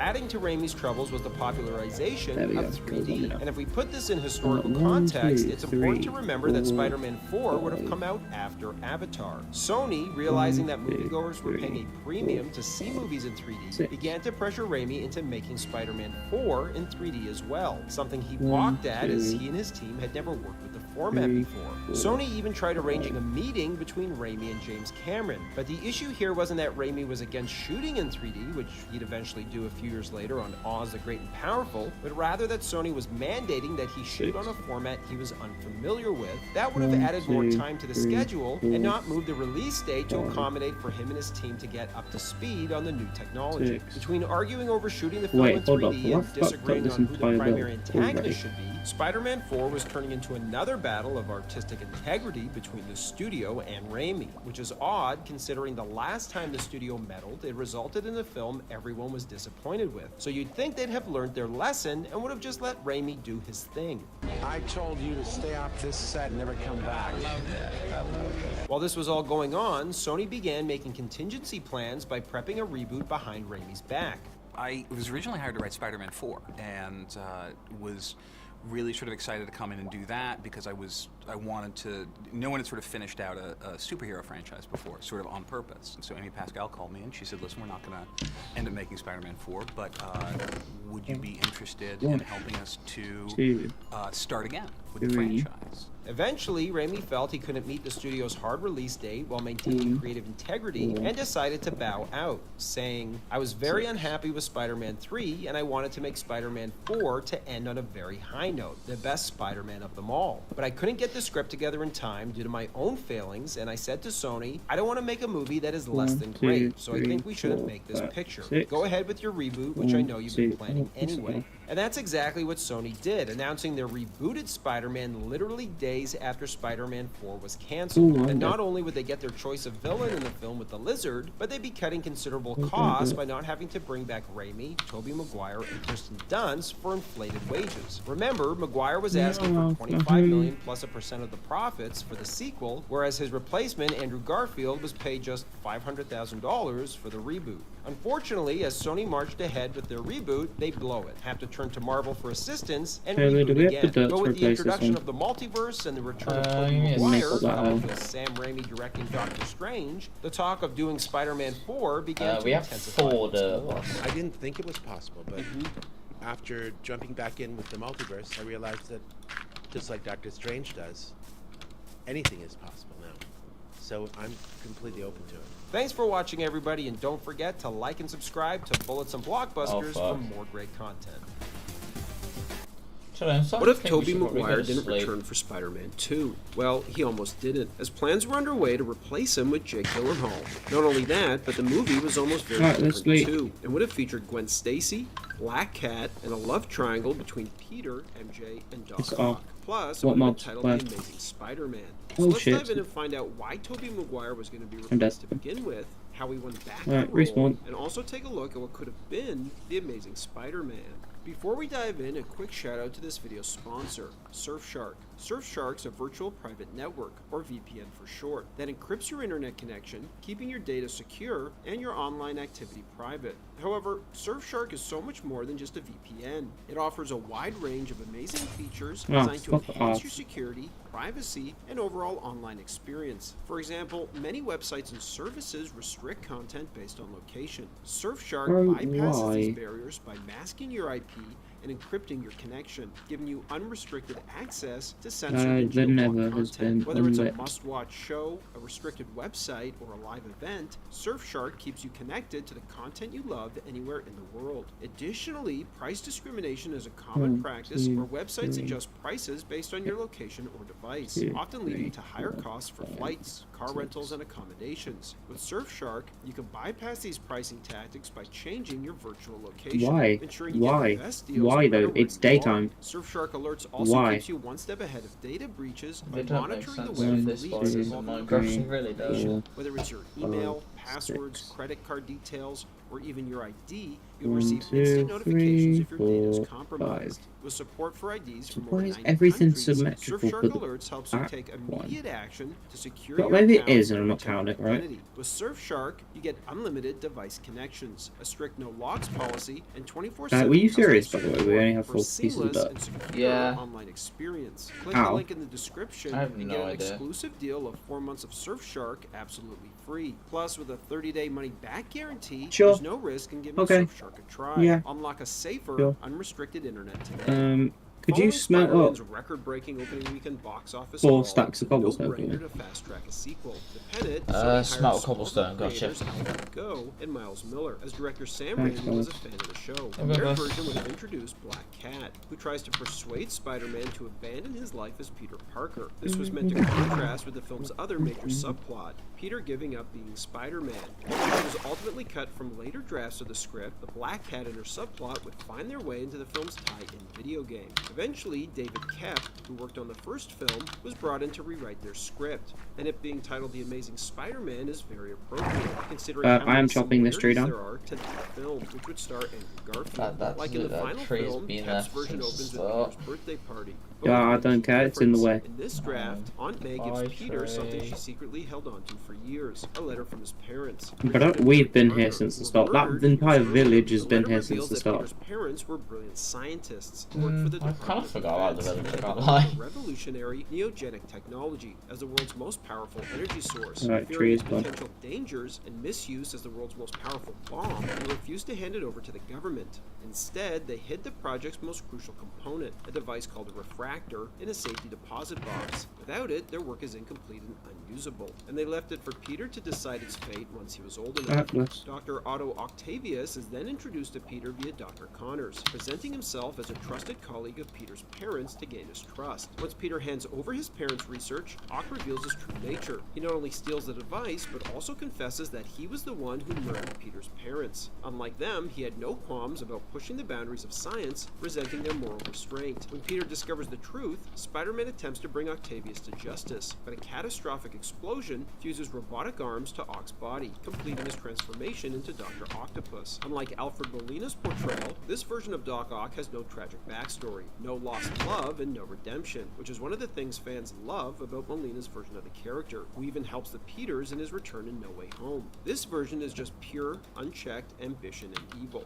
In Koepp's version, Peter still struggles with losing his powers, but unlike the final film, there's a scientific explanation behind it. Dr. Connors reveals that the genetically enhanced spiders from the first film eventually lost their abilities. Scientists, including Connors himself, had studied them for years, but were never able to determine why. This revelation raises the stakes. If the source of Peter's powers naturally faded, it suggests that his days as Spider-Man might truly be over for good. However, Peter begs Connors to revisit his old research, and the answer is embarrassingly simple. The spiders were eating a diet rich in calcium, and after changing their diet, they lost their powers. This leads to a delightfully absurd, Raimi-style moment in Koepp's script where, in the middle of a fight with no powers, Peter was forced to steal a kid's milk just to regain his powers, a la Popeye and his spinach. After Norman Osborn's death in the first film, Harry grows increasingly suspicious of Peter and becomes obsessed with avenging his father. Unlike Spider-Man 2, where Dr. Octopus delivers Spider-Man to Harry in a dramatic fashion that leads to Harry unmasking him, this version takes a much simpler approach.